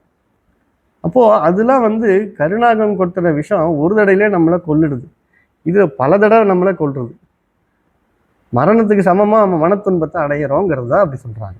இந்த விஷய சுகப்பற்றுனால தினம் தினம் இந்த மனமானது கொல்லப்பட்டு கொண்டே இருக்கிறது. இதனால் மரணம் அடைஞ்சிட்டா நம்ம மறுபடியும் என்ன பண்ணுறோம்? கர்மத்தினால இன்னும் பிறப்பெடுக்க வேண்டியதாக இருக்குது. ஒரு பிறவியா 2 பிறவியா எத்தனை பிறவி எடுத்தோம்னு இது வரைக்கும் தெரியாது. நமக்கு தெரியுமா? அதெல்லாம் தெரியவே தெரியாது. அப்போ இது எல்லாமே எதனால் விளையுதுன்னா விஷயப்பற்றுனால நம்ம செய்யக்கூடிய கர்மங்கள்னால தான் விளையுது. உங்களுக்கு விஷயப்பற்றே இல்லைன்னா இந்த கர்மங்களை நம்ம செய்வோமா? செய்ய மாட்டோம் இல்லையா? அப்போது அதை நம்ம புரிஞ்சுக்கணும் அப்படிங்கிறதுக்கு தான் இவ்வளவு இதுவாக சொல்கிறாங்க. அப்போ பாருங்க, அழகாக விஷமானது உண்டால் மட்டுமே கொல்லுகிறது, விஷயங்களாகிய இவையோ கண்களால் கண்டாலேயே கொல்லுகின்றன. நம்ம ஒரு விஷயத்தை பார்த்துட்டு அதன் மேலே மோகம் கொண்டு அது பின்னாடியே அலையக்கூடிய விஷயங்கள் எவ்வளவோ இந்த உலகத்தில் இருக்குது. உதாரணங்கள் நம்ம பல சொல்லிகிட்டே போகலாம். இது வரைக்கும் சொன்ன உதாரணங்களே நமக்கு போதும். அப்போ இந்த நம்ம கண்ணுன்றது ஒரு பார்வை நம்மளை பல விதங்களில் நம்மளை தூண்டி விடுது. ஒரு மால் போயிட்டோன்னு வச்சுக்கிங்களேன், இன்றைக்கி இருக்கிறது பார்த்திங்கன்னா பொழுதுபோக்குக்கு மாலுக்கு கிளம்பி போயிடுறது. மால் கிளம்பி போனோம்னா எத்தனையோ விஷயங்கள் அங்கே நம்ம மயக்கிறது காத்துக்கிட்டு இருக்கு. போகும்போதே பர்ஸ் நிறையா பணத்தை எடுத்துகிட்டு போயிடணும், இல்லை பேங்க் பேலன்ஸோட கார்டை எடுத்துகிட்டு போயிடணும், இல்லை ஃபோனாவது எடுத்துகிட்டு போயிடணும். இல்லைன்னா வெறும் வேடிக்கை மட்டும் பார்த்துட்டு வந்துட்டு தான். அப்போது இதெல்லாம் நம்ம கண்களை கொண்டு நம்மளை தூண்டக்கூடிய காட்சிகள் இந்த உலகத்தில் பல இருக்குது. அது எல்லாமே நம்மளை மரணத்துக்கு இட்டு போகக்கூடிய, மரணம்னு நான் இங்கே சொல்கிறது மனதை நம்ம அதில் இழந்துடுறோம். நம்ம சுதந்திரத்தை ஒரு பெண்ணோட இல்லை ஒரு ஆணோட ஒருத்தவங்களுக்கு கண்ணால் தான் முதல்ல பார்த்து ஒரு ஆசை ஏற்படுது, கல்யாணம் பண்ணிக்கிறான், அதோட 2 பேருக்குமே சுதந்திரம் போயிடுது. எத்தனையோ புலம்பல்களை இன்னைக்கு நீங்கள் இந்த ரீல்ஸில் பார்க்கலாம். அது ஒரு காமெடியாகவே போட்டு அவங்க சம்பாதிச்சுட்டு இருக்கிறாங்க இந்த ரீல்ஸ் தயாரித்து. அப்போ இதெல்லாம் எதனால் நடக்குது? இந்த கண்ணில் ஏற்படக்கூடிய அந்த காட்சியினுடைய ஒரு கவர்ச்சியினால் தான் ஏற்படுது. அதுதான் இங்கே ரொம்ப ஒரு பாம்பினுடைய விஷத்தை விட கொடியது இதெல்லாம் அப்படின்றத நமக்கு சொல்றாங்க. அடுத்தது விஷயசா மகாபாசாத்யோ விமுக்த சதுஸ்திய ஜாத் சயேவ கல்பதே முக்தியை நான்ய சாஸ்திரவேத்யபிஹி ஷட் சாஸ்திரவேத்யபிஹி. ஷட் சாஸ்திரம்னா 6 விதமான சாஸ்திரங்கள் அப்படின்னு அர்த்தம். என்ன சொல்ல வராங்கன்னா, அகற்றுவதற்கு மிக கடினமான விஷய ஆசையாகிய கடும் பிணைப்பிலிருந்து எவன் விடுபட்டானோ அவனே முக்திக்கு உரியவனாகிறான். முக்தினா என்ன? விடுதலை. நமக்கு இந்த பற்றுனால நமக்கு என்ன? பற்றுங்கிறதும் பந்தங்கிறதும் ஒன்று தான். பற்றுனால நம்ம என்ன பண்ணுறோம்? ஒரு பெண் மீது நமக்கு ஒரு ஆசை வந்துடுச்சு, என்ன பண்ணுறோம்? பந்தம், கல்யாணம் ஆகிடுது. அப்போ நம்ம என்ன ஆயிடுறோம்? பிணைக்கப்பட்டுடுறோம். ஒரு வண்டி மீது ஆசை வருது, பிணைக்கப்பட்டுடுறோம். எந்த ஒரு பொருள் மீது ஆசை, பணத்து மேலே ஆசை வருது, பிணைப்பு கொண்டுடுறோம். ஒரு பங்களா வேணும், வீடு வேணும், ஏதோ வச்சு எனக்குன்னு ஒரு வீடு வேணுங்க, எனக்குன்னு கொஞ்சம் நிலம் வேணுங்க. இப்போ மண்ணு பெண்ணு பொண்ணுன்னு 3 விஷயங்கள்லையுமே நமக்கு இந்த ஆசையினால் பிணைப்பு ஏற்பட்டுருது, பந்தம் ஏற்பட்டுருது. பற்றுனால தான், விஷய சுகத்தினால கிடைக்கக்கூடிய பற்றுனால தான் இது அத்தனையுமே நடக்குது. இதை யார் இதை புரிஞ்சுக்கிட்டு இதனால் கிடைக்கக்கூடிய இந்த சுகம் எல்லாம் தற்காலிகம், நிலையற்றது, அதனால நமக்கு தேவையில்லை, நான் ஏற்கனவே சச்சிதானந்த ஆத்மான்னு ஒருத்தன் புரிஞ்சுக்கிறதுக்கு தயாராகிறானோ, எவன் அந்த வைராக்கியத்தோடு இருக்கனானோ அவன் தான் முக்திக்கு தகுதியானவன். முக்தினா என்ன? விடுதலை. எதுலேருந்து விடுதலை? இந்த பிறவிங்கிற தலையிலிருந்து விடுதலை. பிறவிங்கிற தலை எதனால் ஏற்படுதுன்னு இப்போ தான் நம்ம வரிசையாக பார்த்தோம். அனாத்மா மேலே தேகாபிமானம் கொண்டான், அதோட மட்டும் இல்லாமல் விஷய சுகத்தில் அதனால் பற்று கொண்டான். அதனால் என்ன செஞ்சான்? கர்மம் செஞ்சான். கர்மத்தால் மேலையும் கீழே அலைஞ்சிக்கிட்டு இருக்கிறான். புரியுது இல்லைங்களா? அப்போ வரிசையாக கோர்வையாக பார்க்கும்போது அவன் முதல்ல பண்ண தப்பு தன்னை யாருன்னு தெரிஞ்சிக்கல, அறியாமன்னு ஒன்று ஏற்பட்டு போச்சு. சரி, அறியாமல் ஏற்பட்டால் கூட பரவாயில்லைங்க.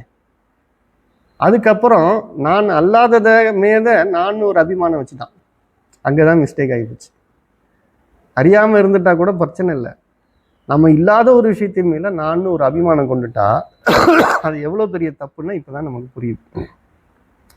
அப்போது 6 விதமான சாஸ்திரங்கள் இந்த உலகத்தில் சொல்லப்படுது. அது எல்லாத்தையும் கரைச்சி குடித்தவனாக இருந்தால் கூட இந்த நம்ம சொல்லக்கூடிய இந்த சாரண சதுஷ்டத்தில் இருக்கக்கூடிய சமதமத்தோட வைராக்கியத்தோடு இருக்கக்கூடிய ஒருத்தன் தான் இந்த விஷயப்பட்டிலிருந்து விடுதலை அடைய முடியும். எவன் விஷயப்பட்டிலிருந்து விடுதலை அடைகிறானோ தான் அவன் தான் முக்திக்கு தகுதியான நிலையில் இருக்கிறான் அப்படிங்கிறது தான் சொல்கிறாங்க. இதில் கீதையில் விகதோச்ச பயக்ரோத யக சதா முக்த ஏவசக, ஆசை பயம் மற்றும் கோபம் நீங்கியவர் எக்காலத்திலும் முக்தராவார். ஆசை, பயம் மற்றும் கோபம்.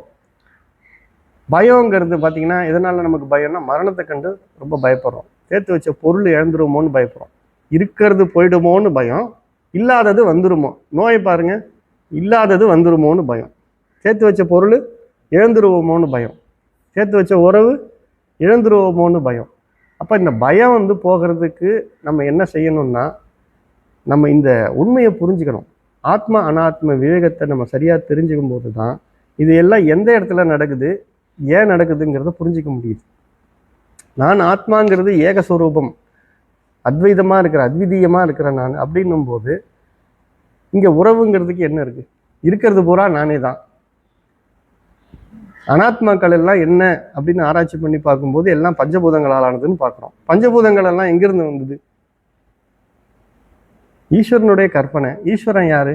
பிரம்மன் தான் ஈஸ்வரனா இருக்குது. அப்போ அந்த பிரம்மன் தான் இங்கே நானே அப்படின்னும் போது இதெல்லாம் என்ன? அப்போ எல்லாம் என்னுடைய, நானே தான் இங்கே இது எல்லாமாவும் இருக்கிறேன் அப்படின்னும் போது என்னை தவிர்த்து இங்கே வேறு எதுவுமே இல்லை அப்படிங்கிற அந்த நாலேஜ் தானே உங்களுக்கு முக்தி தருது. அப்போது நீங்கள் எந்த சாஸ்திரங்கள் எவ்வளோ வேணா கிடைத்திருந்து நம்ம இருந்தாலும் நம்ம சொல்லக்கூடிய இந்த வைராக்கியம் விஷயத்தில் உள்ள சுகத்தில் இருந்து நம்ம எப்போ விலகி நிற்கிறோமோ அப்போ தான் நம்ம முக்திக்கே தகுதியாகிறோம். இல்லைன்னா நம்ம முக்திங்கிறது நமக்கு, ஏன்னா இங்கேருந்து ட்ராப் செட் பண்ணி வச்சுருக்குறாங்க. தேக அபிமானத்தினால நம்ம இந்த விஷயப்பட்டில் போய் மூழ்கிடுவோம், ஒன்றும் பண்ண முடியாது. அது இயல்பு. அது இந்த விட்டில் பூச்சியை என்னதான் பிடிச்சி இழுத்தாலும் அது என்ன பண்ணும்? நெருப்பை நோக்கி தான் போகும், வேற ஒன்றும் பண்ண. அதே ஏன்னா அது பிரகிருதியினுடைய அமைப்பே அப்படி இருக்குது. அதனால ஆசை, பயம் மற்றும் கோபம் நீங்கியவர். இந்த கோபத்தை எடுத்துக்கிட்டிங்கன்னா பாருங்க, இன்னைக்கு ஜெயிலில் இருக்கிறவங்க எல்லாம் அத்தனை பேரும் அவ்வளோ கொடூரமானவங்களா? ஏதோ ஒரு சந்தர்ப்பத்தில் ஏற்பட்ட ஒரு கோபத்தில், அந்த நேரத்தில், அது வரைக்கும் அவன் நல்லவனாக தான் இருந்திருப்பான், ஏதோ ஒரு தூண்டுதல்னால ஏற்பட்ட கோபத்தினால அவர் வந்து ஜெயிலுக்கு போகிற சூழ்நிலை ஏற்பட்டிருக்கு. அப்போ அந்த இடத்துல அந்த கோபங்கிற ஒரு உணர்வை கண்ட்ரோல் பண்ணியிருந்தா, நம்ம எல்லாருமே கண்ட்ரோல் பண்ணிட்டு தான் இருக்கிறோம். நம்ம கோபம் வருது இல்லையா? கோபம் எல்லாருக்கும் வருது, கண்ட்ரோல் பண்ணுறோமா இல்லையா? நம்ம வெளியில் நின்று எல்லாம் ரொம்ப பெரிய ஆளுன்னு பேசுவோம். ஒரு போலீஸ்காரர் நம்மளை கை காட்டி நிறுத்துறாரு, நம்ம என்ன பெரிய ஆளுன்னு பேசணும்னா என்ன ஆகும்? அந்த இடத்துல அவர் வந்து நம்ம வந்து ட்ரீட் பண்ணுற விதம் சரியில்லைன்னா கூட நம்ம என்ன பண்ணுறோம்? கொஞ்சம் நம்ம கோபத்தை, இப்போ இடம்பொருள் ஏவல் பார்த்து கோவப்படுறோம். அந்த இடம்பொருள் ஏவல் பார்த்து கோவப்படாமல் சில பேர் கட்டுக்கு மீறி போயிடுறாங்க. அந்த மாதிரி நிலையில் இருக்கிறவங்க தான் இன்றைக்கி அந்த மாதிரி கோபத்தில் ஏதாவது ஒரு தகாத செயல்களை செய்துட்டு ஜெயிலில் போய் அதனுடைய அந்த சுதந்திரத்தை இழந்து இருக்கக்கூடிய நிலைக்கு ஆளாயிடுறாங்க. அப்போ ஆசை, பயம், கோபம் இதெல்லாம் நீங்கினவங்க தான் முக்தி நிலையில் இருக்கிறாங்க அப்படின்னு சொல்லி கீதையில் சொல்லப்படுது. அடுத்தது, ஆபாத வைராக்கியவதோ முமுக்ஷுன் பவாப்தி பாரம் பிரத்யயாது முக்தியான் ஆசாகிரஹோ மஜ்யதே அந்தராலே நிக்ருஹ்ய கண்டே வினிவர்த்திய வேகாத். இங்கே பிறவிக்கடலின் கரையை கடப்பதற்கு முயற்சி செய்யும் மூக்ஷுக்கள் திடமான வைராக்கியம் இல்லாதவர்களாயின் ஆசை என்னும் முதலை கழுத்தை கவ்வி வேகமாக இழுத்து நடுவழியில் மூழ்கடித்து விடுகிறது. கிராஹோ அப்படின்னா முதலை. முதலை ஏன் இந்த இடத்துல உதாரணமாக சொல்றாங்க? அதனுடைய பைட் ஃபோர்ஸ் அந்த அளவு இருக்கும்.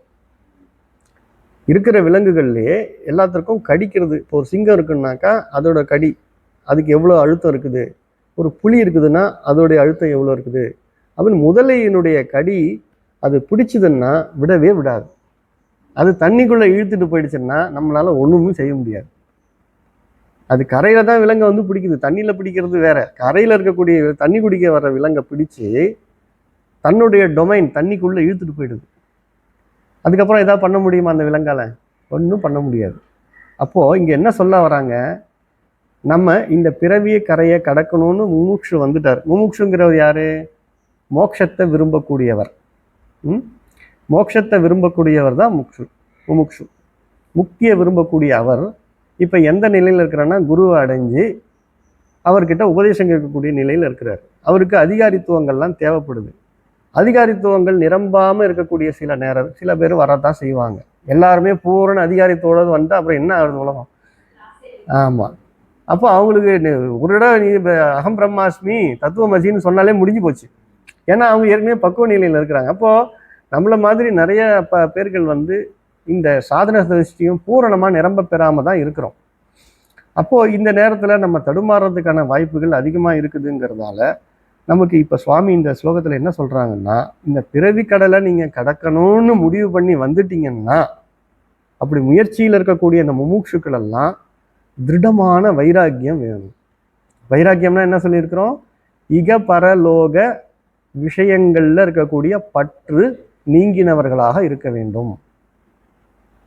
இகபரலோக சுகம்.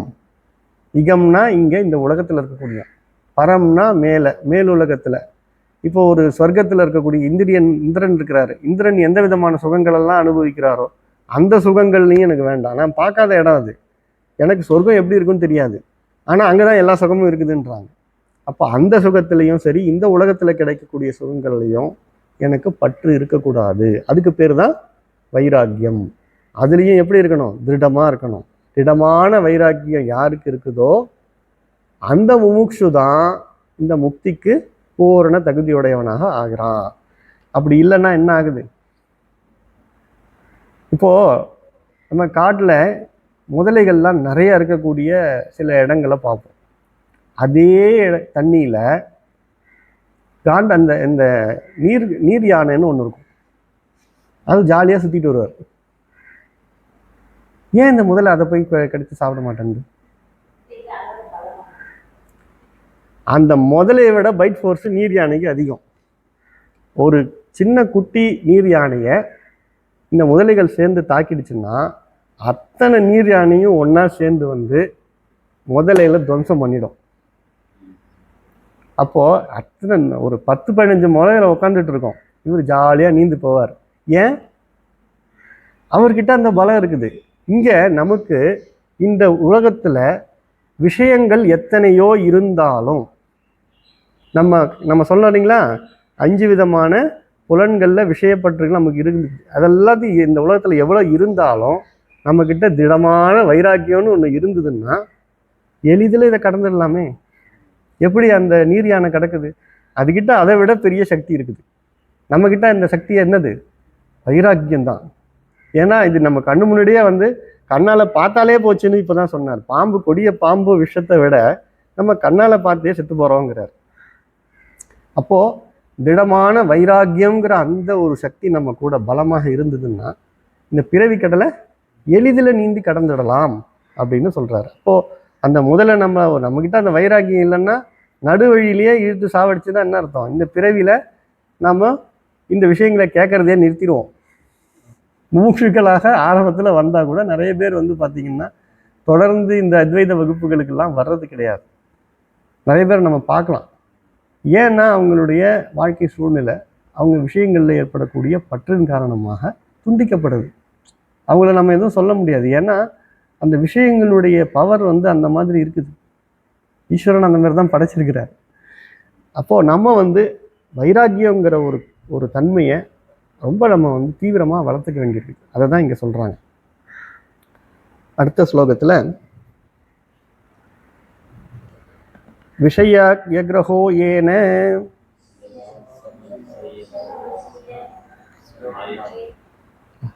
சாரி 81க்கு போயிட்டேன். 2 தடவை ஃபர்ஸ்ட் வந்துட்டேன். விஷயாக்ரஹோ ஏன சுவிரக்யசீனாயதஹ சகச்சதி பவாம்போதே பாரம் பிரத்யூஹவர்ஜிதஹ. புலன் விஷயங்கள் எனும் பெயருடைய முதலை எவனால் தீவிர வைராக்கியம் எனும் வாளால் கொல்லப்பட்டதோ அவன் தடையேதும் இல்லாதவனாய் பிறவிக்கடலின் கரையை கடக்கிறான். மறுபடி அந்த முதலைங்கிற விஷயத்தை கம்பேர் பண்ணி சொல்கிறாங்க. ஏன்னா இதை நம்ம ரொம்ப சரியாக புரிஞ்சுக்கணும். நம்ம ஒரு விஷயத்தை வந்து அந்த விஷயத்தினுடைய வெயிட்டேஜை சரியாக புரிஞ்சுக்கலன்னு வச்சிங்கன்னா லேசாக எடுத்துக்கிறோம். இந்த வைராக்கியங்கிறதுடைய முக்கியத்துவத்தை இதை விட வேற விளக்கத்தை வந்து நம்ம புரிஞ்சிக்கவே முடியாது. ஏன்னா முதலைங்கிறது வந்து சார் சொன்ன மாதிரி பிடிச்சிருச்சுன்னா பிடிச்சது தான். அது நம்ம அதுக்கிட்டேருந்து தப்பிக்கவே முடியாது. அப்படி தப்பிக்கணும்னா இப்போ கையை பிடிச்சதுன்னா கையை வெட்டிட்டு தான் தப்பிக்கணும். காலை பிடிச்சதுன்னா கால் துண்டாகி தான் தப்பிக்கணும். அப்போது அந்த மாதிரி அந்த விஷயப்பற்றுங்கிறது ஒரு இடம் நம்மளை பிடிச்சிருச்சுன்னா விடவே விடாது அப்படிங்கிறது தான் திரும்பவும் இங்கே சொல்கிறாங்க. புலன் விஷயங்கள் எனும் பெயருடைய முதலைங்கிறது எது? புலன் விஷயங்கள் தான். அதுக்கு உதாரணமாக சொல்லப்படுது. அந்த முதலையை தீவிர வைராக்கியம் எனும் பாலால் எவன் வெட்டக்கூடிய தகுதியில் இருக்கிறானோ வெட்டுறானோ அவன் தான் அந்த ஈஸியாக பிறவி கடலை கடைஞ்சு கரையேறான் அப்படின்னு சொல்கிறாங்க. விஷய ஆகிய கிரக புலன் விஷயங்கள் எனும் பெயருடைய முதலை ஏன எவனால் சுவிரக்தி அசினா தீவிர வைராக்கியம், விரக்தி, இங்கே விரகசிய பாவம் அப்படின்னு சொல்லுவாங்க. இப்போ வைராக்கியம், தீவிர வைராக்கியம் எனும் பாலால் ஹதஹ கொல்றது, ஹத்துனா கொல்லப்படுறது, கொல்லப்படுகிறதோ ச அவன் பிரத்யுக வர்ஜித்தக தடையேதும் இல்லாதவனாய் பவ அம்போதே, அம்போதம்னா கடல். அப்போ பவம்ங்கிற அந்த பிறவி கடலை, பாரம் கரையை, கச்சதி கடக்கிறான். அப்போ மறுபடியும் பாருங்க, ரெண்டு ஸ்லோகத்திலையும் இந்த முதலைய உதாரணமா வச்சே அவர் சொல்றார். ஏன்னா முதலன்றது தான் அந்த அளவுக்கு நம்மளை மூழ்கடிக்கக்கூடிய தன்மையில இருக்குது. ஏன்னா அது நம்மளை அதோடைய டொமைனுக்கு இழுத்துன்னு போயிடுது. அதுலேயே நம்ம மூச்சு திணறி இழந்துரும். அது கடியோட ஃபோர்ஸ் ஒரு பக்கம் நம்மளை இழுத்துட்டு போய் நம்மளை சாவடிச்சுட்டு அதுக்கப்புறம் அது இஷ்டத்துக்கு வச்சுட்டு சாப்பிடுது. அதே மாதிரி இந்த விஷயப்பட்டதுங்கிற விஷயம் நம்மளை இந்த உலகத்தில் மூழ்கடிச்சு அணுவா சாவடிச்சுட்டா பரவாயில்ல, மறுபடி பிறப்போம். பிறக்கும்போது எந்த பிறவி வரும்னு நமக்கு தெரியுமா? தெரியாது. அப்போ இது நம்ம எந்த கதிக்கு ஆளாக்குதுன்னே தெரியாத அளவுக்கு கொண்டு போய் விடக்கூடிய நிலையில தான் இந்த விஷயப்பற்றுகள் எல்லாம் இருக்குது. அதனால அதை முதலைங்கிற ஒரு விஷயத்த சொல்லி நமக்கு விளக்குறாங்க. இப்போ மறுபடி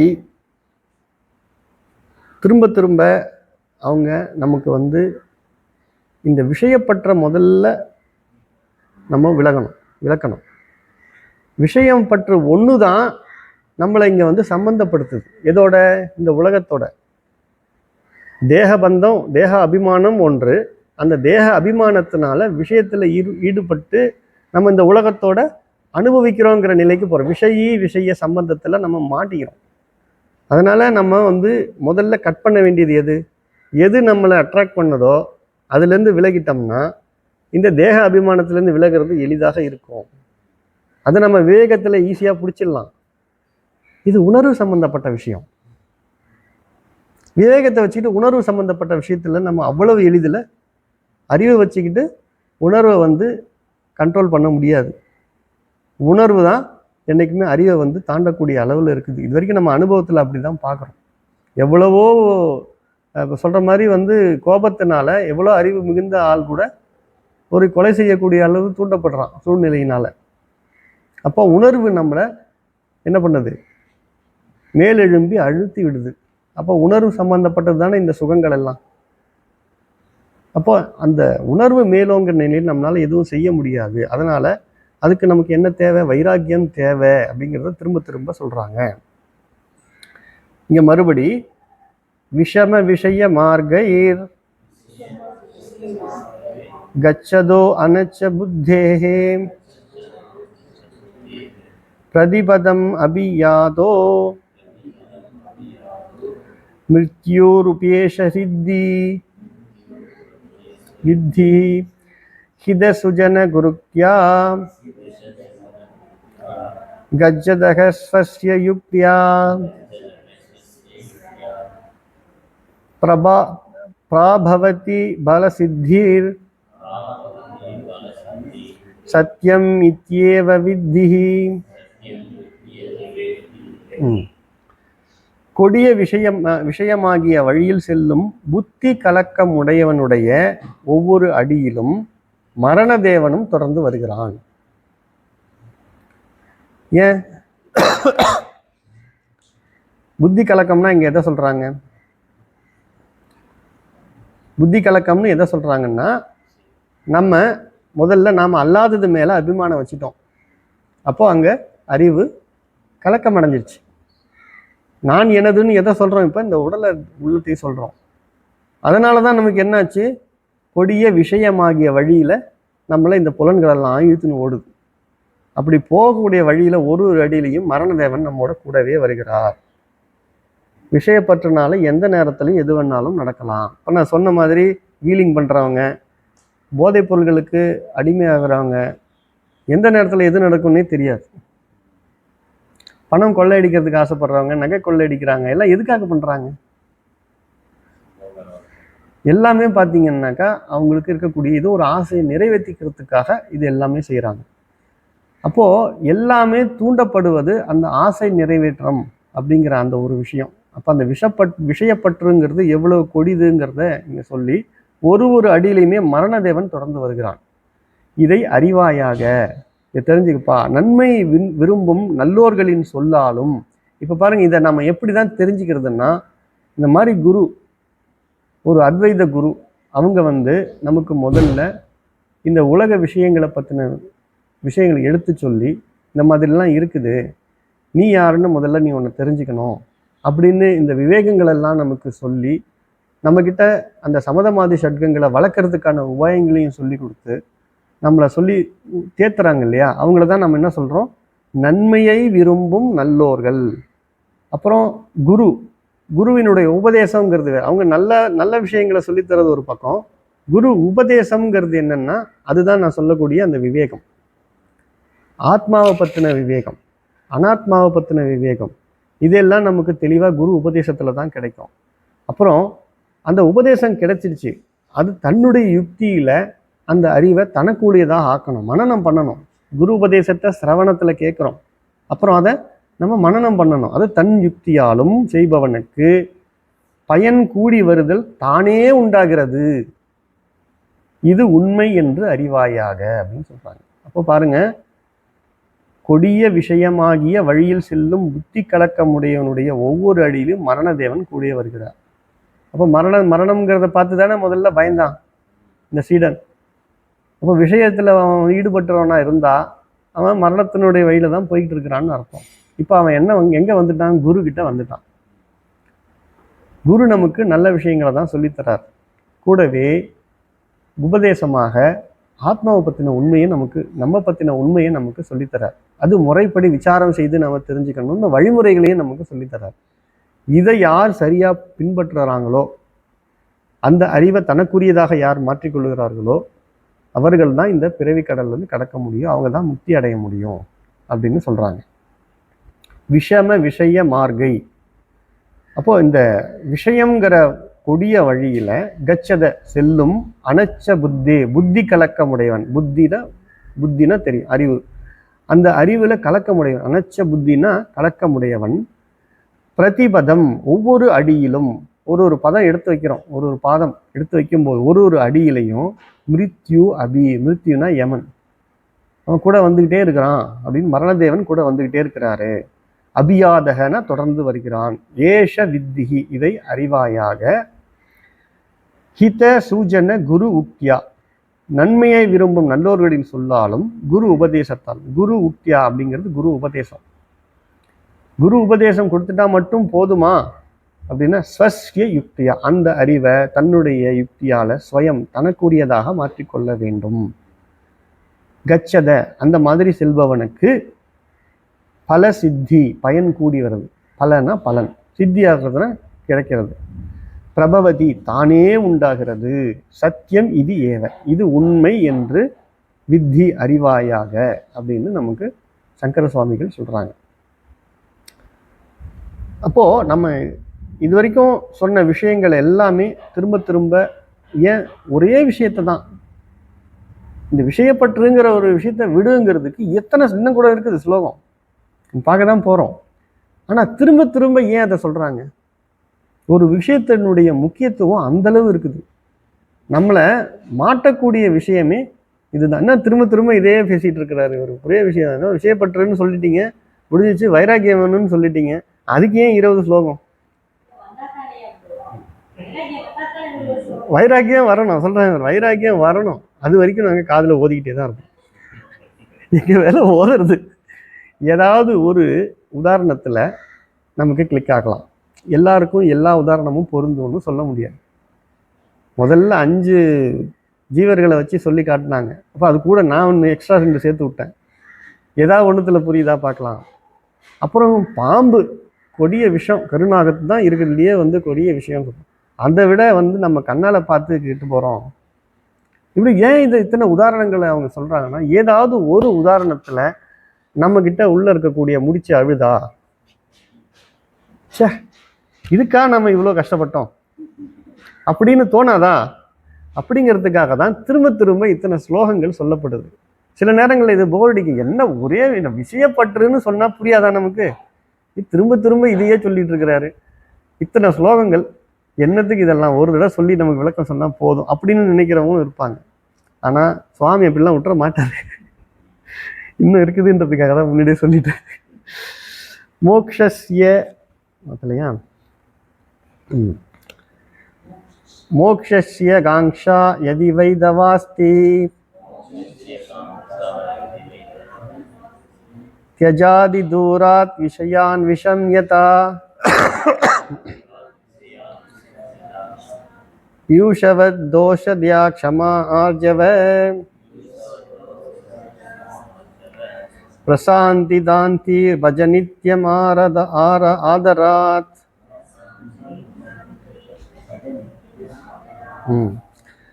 முக்தியில் விருப்பம் உனக்கு இருக்குமேயானால் விஷயங்களை விஷத்தை போல வெகு தூரத்தில் ஒதுக்கி தள்ளிவிடு. உலகத்துல சாதாரணமா இருக்கிறவங்களுக்கெல்லாம் இந்த உபதேசம் கிடையாது. அவங்ககிட்ட நம்ம இதை போய் சொன்னாலும் கேட்கவும் போறது இல்லை. ஏன்னா எனக்கு இந்த சுகமே நல்லா இருக்குதுங்க, நீங்க போயிட்டு உங்க வேலையை பாருங்க அப்படின்னு. யாருக்கு முக்தியில ஆர்வம் இருக்குதோ, சுவாமி இந்த பிறவி கடல்ல இருந்து நான் விடுதலை அடையணும், மரணம்ங்கிறதுல இருந்து நான் தப்பிக்கணும், என்னால் இந்த உலகத்தில் கிடைக்கக்கூடிய துன்பத்திலேருந்து எனக்கு விடுதலை வேணும்னு யார் வராங்களோ அவங்களுக்கு தான் இந்த உபதேசங்கள் எல்லாம் பொருந்தும். அவங்க தான் இதை காது கொடுத்தும் கேட்பாங்க. ஸோ அதனால் அவர் என்ன சொல்கிறார் பாருங்க, முக்தியில் விருப்பம் உனக்கு இருக்குமாயினால் மோக்ஷஸ்ய காங்ஷா, முக்தியில் விருப்பம் தவன உனக்கு, யதி வை அஸ்தி இருக்குமேயானால் விஷயங்களை விஷத்தை போல வெகு தூரத்தில் ஒதுக்கி தள்ளிவிடு. பக்கத்தில் இருந்தால் கூட அதை வாசனை கீசனை அடிச்சு சில பேர் சொல்லுவாங்க, மூடியை திறந்து மோந்தாலே மயக்கம் போட்டு வந்துட்டாங்க. அது மாதிரி விஷம் நம்மளை மயக்கக்கூடியதாக கூட இருக்கலாம் அந்த வாசனையிலேயே. அதனால வெகு தூரத்தில் தள்ளு அப்படின்றாரு. விஷம் யதா, விஷத்தை போல, அதி தூராத் வெகு தூரத்தில், தியஜ ஒதுக்கி தள்ளிவிடு. அப்புறம் அமிர்தத்தை போல, இப்போ இதெல்லாம் இதை விஷத்தை போல ஒதுக்கிட்டா எதை சேர்த்துக்கணும்? விஷம் கொண்டுடும். அமிர்தம்ங்கிறது மரணத்தை வெல்லக்கூடியது. மிருத்தனா மரணம், அமிர்தனா மரணத்தை வெல்லக்கூடியது. அப்போ அமிர்த மாதிரி இருக்கக்கூடிய திருப்தி, இரக்கம், பொறுமை, நேர்மை, மன அமைதி, புலனடக்கம் எப்போதும் பரிவுடன் கொள்வாயாக. எதை தள்ளணும், எதை சேர்க்கணும், தள்ள வேண்டியதெல்லாம் சொல்லிட்டு, பியூஷவத் அப்படின்னா அமிர்தத்தை போல, தோஷன திருப்தி, தோஷம் இல்லை தோஷ, தோஷன திருப்தி, தயானா இரக்கம், க்ஷமான பொறுமை, ஆர்ஜவனா நேர்மை, பிரசாந்தினா மன அமைதி, பிரசாந்தமாக இருக்கேன் அப்படின்னு சொல்லுவாங்க, மன அமைதியோட நிம்மதியாக சந்தோஷமாக இருக்கிறது. தாந்தினா புலனடக்கம், நித்தியம் ஆதராத், இது எல்லாத்தையும் எப்போதும் சேர்த்து பஜகன்னா கைகொள்வாயாக. இதில் சொல்லியிருக்கிறக்கூடிய புலனடக்கம்னு ஒன்று ரொம்ப சேர்த்துருக்காங்க பாருங்க. இதுதான் வைராக்கியத்துக்கு காரணமாக இருக்குது. இப்போ பாருங்க, ஒரு ஒரு ஒரு விஷயத்தில் நம்ம பற்று நீங்கிடுச்சுன்னு வச்சுக்கிங்களேன், அதனால் அந்த விஷயத்தில் கிடைக்கக்கூடிய துன்பமும் நம்மளை விட்டு நீங்கிடும். எந்த ஒரு விஷயத்திலேருந்து நம்ம பற்று விலகுதோ அதனால் கிடைக்கக்கூடிய துன்பம் நம்ம விட்டு நீங்குது. அப்போ ஒரு ஒரு விஷயத்துலேயும் நமக்கு பற்று நீங்கிடுச்சுன்னா நம்ம மனம் எப்படி இருக்கும்? பிரசாந்தத்தோட இருக்க முடியும், திருப்தியாக இருக்குமா இருக்காதா? அப்போ நமக்கு இந்த உலகத்தில் எதை பார்த்தாலும் இரக்கமாக தான் வரும். ஏன்னா நம்ம அமைதியான மனம், திருப்தியோடு இருக்கிற மனம் எதையும் பார்த்தா எப்படி பார்க்கும்? கருணையோடு தானே பார்க்கும். அப்போ இரக்க குணம் வருமா வராதா? எதையும் ஏற்றுக்கொள்ளக்கூடிய பொறுமை வருமா வராதா? அப்போ இது எல்லாமே நம்ம கிட்ட இருக்கக்கூடிய அந்த வைராக்கியம்ங்கிற அந்த புலனடக்கம், இதெல்லாம் யாருக்கு நல்லா அமையுதோ இதெல்லாம் கூட சேர்ந்து வந்துடும். திருவள்ளுவர் யாதனின் யாதனின் நீங்கியான் நோதல் அதனின் அதனின் இவன் சொல்ற. அப்படி என்ன அர்த்தம்? எந்தெந்த விஷயங்களில் ஒருவன் துறக்கிறானோ அந்தந்த விஷயங்கள்ல துன்பம் அவனுக்கு கிடையாதுன்றாரு. செல்போனை திறந்துட்டோம்னா என்ன, டைம் கிடைக்கும், கண்ணு கெட்டு போகாது, மூளை கெட்டு போகாது. ஒரு உதாரணத்துக்கு சொல்கிறேன், அது துறக்கலாம் முடியாது. இன்னைக்கு எல்லா பேமெண்ட்டுமே டிஜிட்டலைஸ் ஆகிடுச்சு. ஆனால் ஒரு சும்மா ஏதோ ஒரு மெசேஜ் இருந்திருக்கும், பார்த்தா ஒரு ஷார்ட்ஸ் வந்திருக்கும், அதை பார்ப்போம். அதை பார்த்த உடனே என்ன பண்ணுவோம்? அப்படி சரக்கு பார்த்தா 1 மணி நேரம் ஓடி போயிடுச்சு. இது நடக்குது இல்லையா? எல்லாரோடைய லைஃப்லையும் இதை நம்ம பார்க்குறோம். அப்போ அந்த 1 மணி நேரங்கிறத சுலபமாக நம்மளை சாப்பிட்ருது. அப்போ அந்த 1 மணி நேரம் நம்ம கண் என்ன பண்ணிட்டு இருந்தது? எந்த ஒரு உறுப்புமே தேய்மானம் ஆகுமா ஆகாதா? இப்பெல்லாம் பார்த்தீங்கன்னா யங் ஜென்ரேஷன் குழந்தைகள் நிறைய பேர் கண்ணாடி போடுறாங்க. ஏன்னா அந்த சின்ன வயசுலேயே அவங்க வந்து இந்த கண்ணில் இந்த ரேடியேஷன் பட்டு பாதிப்படையுது. கிட்ட பார்வையோ தூர பார்வையோ அவங்களுக்கு தொந்தரவு வந்துட்டு தான் செய்யுது. அதுதான் கண்ணாடி போடுறாங்க. அப்போ என்ன ஆகுதுன்னா, ஒருவேளை அந்த குழந்தைகள் அதை பார்க்காம இருந்தால் அதனால் கிடைக்கக்கூடிய துன்பம் இல்லாமல் போகுது இல்லையா? அப்போ எந்தெந்த விஷயங்கள்ல இருந்து நம்ம விலகி இருக்கிறோமோ அந்தந்த விஷயங்கள்ல இருந்து நமக்கு துன்பமும் போயிடுது. துன்பம் போச்சுன்னா நமக்கு என்ன இயல்புலேயே கிடைக்கும்? இன்பம்ங்கிறது இயல்புலேயே இருக்கக்கூடிய விஷயமா இருக்கு. சாதாரணமாக ஒருத்தன் அமைதியாக இருக்கிறவனை தொந்தரவு பண்ணாதானே அவன் கோவப்பட போகிறான். அப்போ அப்படி இல்லைன்னா அவன் எப்படி இருக்கான்னு அர்த்தம்? நான் பாட்டு சிவனேன்னு இருந்தானா என்ன அர்த்தம்? அமைதியாக அவன் இருந்துட்டு இருக்கிறான். அவனை தொந்தரவு பண்ணுறதால தானே அவனுக்கு வந்து அந்த உணர்வுல மாற்றம் ஏற்படுது. அப்போ இயல்பு நிலையில் எல்லாரும் இன்பமாக தான் இருந்துட்டு இருக்கிறோம். ஏற்றத்தாழ்வுகள் வேறு ஏதாவது விஷயங்கள் தொந்தரவு பண்ணுறதால தான் மன அமைதி குலையிறதோ திருப்தியின்மை ஏற்படுறதோ எல்லாமே. அப்போது இந்த ஸ்லோகத்தில் அவங்க சொல்ல வர்றது, எதை நாம் கொல்ல வேண்டும், எதை நாம் தள்ள வேண்டும். புலநடக்கத்தினால இவ்வளவு விஷயங்கள் நமக்கு ஏற்படக்கூடிய வாய்ப்பு இருக்குது அப்படின்னு சொல்கிறாங்க. அப்புறம் சூத சம்ஹிதை அப்படின்ற ஒரு சூத்திரத்தில் நிஷித்த பரிகாரேன விகித லபதே மதிம், விளக்க வேண்டியதை விளக்கினால் கொல்ல வேண்டியதில் ஒருவன் புக்தியை அடைவான். கொல்ல வேண்டியது நம்மளா போய் தேடணும் கூட அவசியம் இல்லை. எதெல்லாம் விளக்கணும்னு விளக்குறோமோ கொல்ல வேண்டியது தானாகவே நமக்கு வந்து ஒட்டிக்கும் அப்படிங்கிற மாதிரி சொல்கிறாங்க. அப்போது எல்லாமே திரும்ப திரும்ப ஒரு இடத்துல தான் வந்து நிற்குது. இந்த விஷயப்பற்று அதிலிருந்து நம்ம விலகிட்டாலே அதனால கிடைக்கக்கூடிய துன்பத்திலிருந்து நம்ம விலகிடுறோம். துன்பங்கள் நீங்குதுனாலே என்ன அர்த்தம்? சோக நிவர்த்தி. சோக நிவர்த்தினா என்ன நடக்குது? அப்போ இயல்பு தன்மையாகிய சுகம்ங்கிற நிலையில நம்ம எப்போதும் இருக்கிறோம்னு அர்த்தம். திருப்திங்கிற நிலையில எப்போதும் இருக்குது.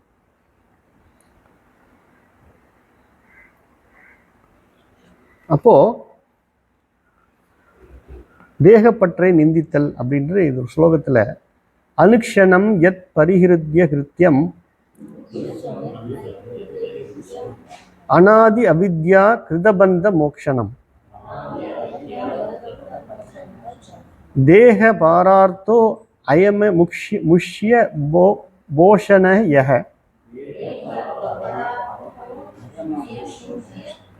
போஷண யஹ சஜ்ஜதே ச ஸ்வமனேன ஹந்தி. துவக்கமே இல்லாத அவித்யாவால் விளைந்த கட்டிலிருந்து விடுபடுவதாகிய ஒவ்வொரு நொடியிலும் செய்ய வேண்டிய செயலை விட்டுவிட்டு பிறர்க்கு அனுபவ பொருளாக உள்ள இந்த உடல் இருக்கையில் அதை போஷிப்பதில் எவன் பற்று வைக்கிறானோ அவன் தன்னையே அதனால் கொள்பவனாகிறான். இது வரைக்கும் சொன்ன விஷயங்களை வருஷப்படுத்தி இந்த ஸ்லோகத்தில் சொல்றாங்க. அவித்யா அப்படின்னா என்ன? அவித்யாங்கிறது எங்க இருக்குது? ஆத்மாங்கிறத தெரிஞ்சிக்காத ஒரு விஷயத்தை தான் அவித்யா. வித்யானா கல்வி, அறிவு, ஞானம். அப்போ அவித்யானா அஜ்ஞானம். எதை பத்தின அஜ்ஞானம்? தன்னை பத்தின அஜ்ஞானம். முதல்ல தெரியல, அதனால என்ன கிடைச்சது பாருங்க. அதனால விளைந்த கட்டிலிருந்து அதுலேருந்து விடுபடணும். எதுலேருந்து? அவித்யா. துவக்கமே இல்லாதன்னு ஒரு வார்த்தை சொல்றாங்க. அது என்ன துவக்கமே இல்லாத அவித்யா? பொதுவா ஒரு விஷயத்தை பத்தின அறியாம நம்ம கிட்ட இருக்கு. ஒரு விஷயம் தெரியலன்னா அது எப்பயிலேருந்து தெரியலன்னு சொல்ல முடியுமா? இப்போ இந்த மாதிரி ஒரு புத்தகம் இருக்கு, இது உங்களுக்கு தெரியல. விவேக சூடாமணி புத்தகம் உங்களுக்கு தெரியல, எப்பயிலேருந்து தெரியல? அப்போ அறியாமைக்கு துவக்கம் சொல்ல முடியாது. ஆனா அதுக்கு முடிவு உண்டா இல்லையா? எப்போ அறிவு வந்ததுன்னா முடிவு உண்டு. அறியாமைக்கு துவக்கம் இல்லை, அறிவு வந்தால் முடிவு உண்டு. அப்போ அவித்யா நீங்கணும்னா அதுக்கு என்ன தேவை? வித்யா வேணும், ஞானம் வேண்டும். ஞானம் வந்துச்சுன்னா என்ன ஆயிடுறோம்? அவித்யாலேருந்து விடுதலை அடையிறோம், முக்தி அடைஞ்சிடுறோம். அதுதான் இங்கே சொல்கிறாங்க. அப்போ ஒரு நொடியிலையும் நம்ம இந்த அவித்யாவை போக்குறதுக்கு செய்ய வேண்டிய செயலை செய்யணும். அந்த அவித்யாவை போக்குறதுக்கு தான் உங்களுக்கு ஆத்ம அனாத்ம விவேகத்தை சொல்லி கொடுத்துருக்கோம். நம்ம என்ன பண்ணிட்டோம்? ஆத்மா அதான் ஆத்மாங்கிறது தெரியல, அதோட விட்டு இருந்த பிரச்சனை இல்லைங்க. நான் அல்லாதது மேலே அபிமானத்தை வச்சுட்டோம். தேகாபிமானம். தேகம்ங்கிறதுலையே நமக்கு சூட்சும சரீரம் ஸ்தூல சரீரம் ரெண்டுமே அடங்கிடுது. இந்த தேக அபிமானத்தினால தான் இவ்வளவு பிரச்சனையும் வருது. இப்போ இந்த விவேகத்தினால பகுத்து அனாத்மாக்கள்லாம் நான் அல்ல, ஆத்மாவாகிய நான் வந்து சச்சிதானந்த ஸ்வரூபம்னு நம்ம தெரிஞ்சுக்கும் போது அப்போ முக்கியமான வேலை எது? இதுதானே. அப்போ நம்ம நேரத்தை எதில் செலவிடணும்? இந்த விவேகத்தை நமக்குரியதாக ஆக்கிக்கணும். சுவாமி சொல்லி கொடுக்குறாங்க எப்படிலாம் வந்து விசாரம் பண்ணணும் அப்படின்னு நமக்கு ஸ்லோகத்தில் சொல்லித்தராங்க. அதுக்கான பொருளை நம்மளும் எடுத்து விளக்கமாக முடிஞ்ச வரைக்கும் சொல்கிறோம். இப்போ இதை வச்சுக்கிட்டு இங்கேயே இதை கைட்டு விட்டுட்டு போயிடாமல், இந்த ஸ்லோகத்தை எல்லாம் இதோட கைட்டு விட்டுட்டு போயிடாமல், வீட்டில் இதை மாதிரி ஒன்று சொன்னாங்களே அது என்னை பற்றி தானே சொல்லியிருக்கிறாங்க. அப்போ ஆத்மா அனாத்ம விவேகத்தை நான் எனக்குள்ள ஒரு நிமிஷம் சிந்தனை பண்ணி தியானம் பண்ணணும். அதில் சொன்னாங்களே உடம்பு நான் இல்லைன்னு, அது எப்படி? அப்போ அதுக்கு ஒரு தம் ரூல் ஒன்று சொன்னாங்க. என்னால் எதெல்லாம் அறியப்படுகிறதோ அது நான் இல்லைன்னு சொன்னாங்களே. எப்படி நான் இந்த உடம்பு அறிகிறேனா? எப்படி அறிகிறேனா இல்லையா? நான் தான் அறிகிறேனா இல்லை உடம்பு என்ன அறியுதா? இந்த மாதிரி கொஞ்சம் நமக்குள்ள நாம் விசாரத்தை உள்ளத்தில் ஓட்டணும். அப்போ தான் அந்த அறிவு உங்களுடைய அறிவாக மாறும். இந்த விசாரத்தை நீங்கள் பண்ணும்போது ஒரு கட்டத்தில் தள்ள முடியாத ஒரு நிலை தன்னிலையில் வந்து நிற்கும். அப்போ அது எது? ஆத்மா தானே. ஆத்மாங்கிறது என்னது? பிரம்மம் தானே. அப்போ நான் ஆத்மாவாக இருக்கிறதுக்கு ஏற்கனவே இருக்கிறேன், ஆனால் தெரியல. இப்போ தெரிஞ்சுக்கிறதுக்கு ஒரு வழிமுறை கிடைச்சிருக்குல்ல. இதை வெறும் காதால சிரவணத்தோடு விட்டுடலாமா? நம்ம இதை மனனம் பண்ணி நிதித்தியாசனம் பண்ணணும். நமக்குள்ள இந்த அறிவை தனது அறிவாக மாற்றிக்கணும். இது வந்து நமக்கு புத்தகமாக நூல்களாக எழுதி கொடுத்த கிரந்தமாக கொடுத்த சங்கராச்சாரியோட நின்றக்கூடாது, சொல்லி கொடுத்தவங்களோடையும் நின்றக்கூடாது. இது நம்முடைய அறிவாக மாறணும். இந்த விசாரத்தை நமக்குள்ளே பண்ணி முறைப்படி இதெல்லாம் நான் அல்லன்னு பிரித்து இதை திரும்ப திரும்ப சிந்தனை பண்ணோம்னா என்ன ஆகும்? அப்போ நானுங்கிறதுல தெளிவு நமக்கு வந்துடுமா இல்லையா?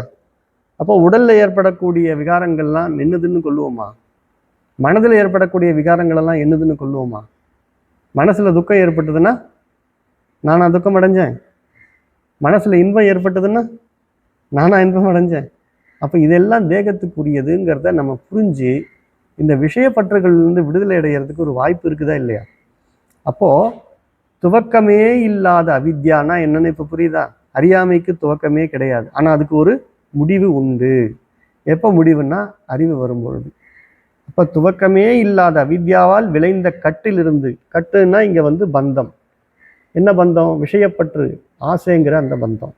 விடுபடாதாகிய ஒவ்வொரு நொடியிலும் செய்ய வேண்டிய இச்செயலை விட்டுவிட்டு பிறருக்கு அனுபவ பொருளாக இருக்கக்கூடியது. இப்போ இந்த உடலை எடுத்துக்கிட்டிங்கன்னா, ஒரு சாதாரண ஒரு மனுஷன் எடுத்துக்கிட்டிங்கன்னா, பிள்ளைகளுக்கு அப்பா தான் அனுபவ பொருளாக இருக்கார். மனைவிக்கு கணவன், அப்பா அம்மாவுக்கு பிள்ளை, எல்லாரையும் திருப்திப்படுத்த வேண்டிய சூழ்நிலை. அப்போ இவர் யார்? இப்போ அனுபவ பொருளாக இருக்கிறார். இவருக்கு அவங்கெல்லாம் அனுபவ பொருளாக இருக்கிறாங்க. அப்போ ஒருத்தவங்க மாறி அனுபவ பொருளாகவே இருந்துட்டு இருக்கிறாங்க. அனுபவிப்பவனாகவும் இருக்கிறாங்க, அனுபவ பொருளாகவும் இருக்கிறாங்க. அப்படி இந்த தேகமானது இன்னும் மற்றவர்களுக்கு அனுபவ பொருளாக இருக்குது. இதை போஷிக்கிறத விட்டுட்டு இந்த தேகம் நான் அல்லன்னு இருக்கக்கூடிய அந்த விவேகத்தை சிந்திச்சு விடுதலை அடைகிறதுக்கான வழியை பாரு அப்படின்னு இந்த ஸ்லோகத்தில் சொல்கிறாங்க. அப்படி செய்யலைன்னா தன்னைத்தானே கொள்ளுவதற்கு சமானம். ஸ்வம் அனேன ஹந்தினா கொள்றது, ஸ்வம் அனேன தன்னையே தான் கொண்டுக்கிறது. ஏன்னா என்ன, இதை செய்யலைன்னா என்ன ஆகும்? ஒரு நாள் மரணம் வரதான் போகுது. இன்னைக்கு இல்லைனாலும் இன்னொரு நாள் மரணம் வரதான் போகுது. மறுபடியும் என்ன பண்ண போகிறோம்? ஏதோ ஒரு பிறவி எடுப்போம். அப்பையும் இது காதில் விழுந்தாலும் சீரியஸாக எடுத்துக்கலன்னா மறுபடி மனுஷ பிறவி தான் கிடைக்குமான்னு தெரியாது.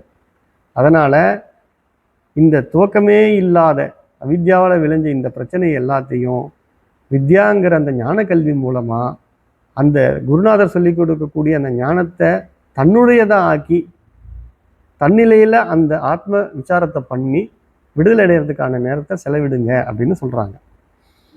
அப்போது எப்படி இருந்தாலும் இந்த தேகம்ன்றது வந்து நெருப்புக்கோ இல்லை மண்ணுக்கோ இரையாக தான் போகுது. ஓவராக இதை போஷிக்கிறதுனால என்ன அடைய போகிறோம்? நம்ம அதுக்கு தேவையான அளவு கொடுத்தா போதாதா? ரொம்ப ஸ்பெஷலாக எல்லாத்தையும் கவனிக்க வேண்டியதாக இருக்குது. உடலுக்குன்னு ஒரு குறிப்பிட்ட அளவு வசதி இருந்தால் போதும், ஆனால் எக்ஸ்ட்ரா தேவைப்படுது. மனசு கேட்குது, இப்படி இருந்தால் நல்லா இருந்திருக்கும், அப்படி இருந்தால் நல்லா இருந்திருக்கும், இக்கரைக்கு அக்கறை பச்சை, இதை விட இது நல்லா இருக்குமா, அதை விட அது நல்லா இருக்குமா, இப்படி பல விதங்களில் இந்த மனம் வந்து உடலுக்கான சுகத்தை தேடி தேடி அலையுதுங்கிறது தான் இப்படிலாம் சொல்கிறாங்க. சரி, இதோட நம்ம இன்னைக்கு நிறுத்திக்கலாம். ஓம் பூர்ணமத பூர்ணமிதம் பூர்ணாத் பூர்ணமுதச்யதே பூர்ணஸ்ய பூர்ணம் ஆதாய பூர்ணமேவாவசிஷ்யதே. ஓம் சாந்தி சாந்தி சாந்தி. ஹரிஹி ஓம் ஸ்ரீ குருப்யோ நமः. ஹரிஹி ஓம். நன்றி.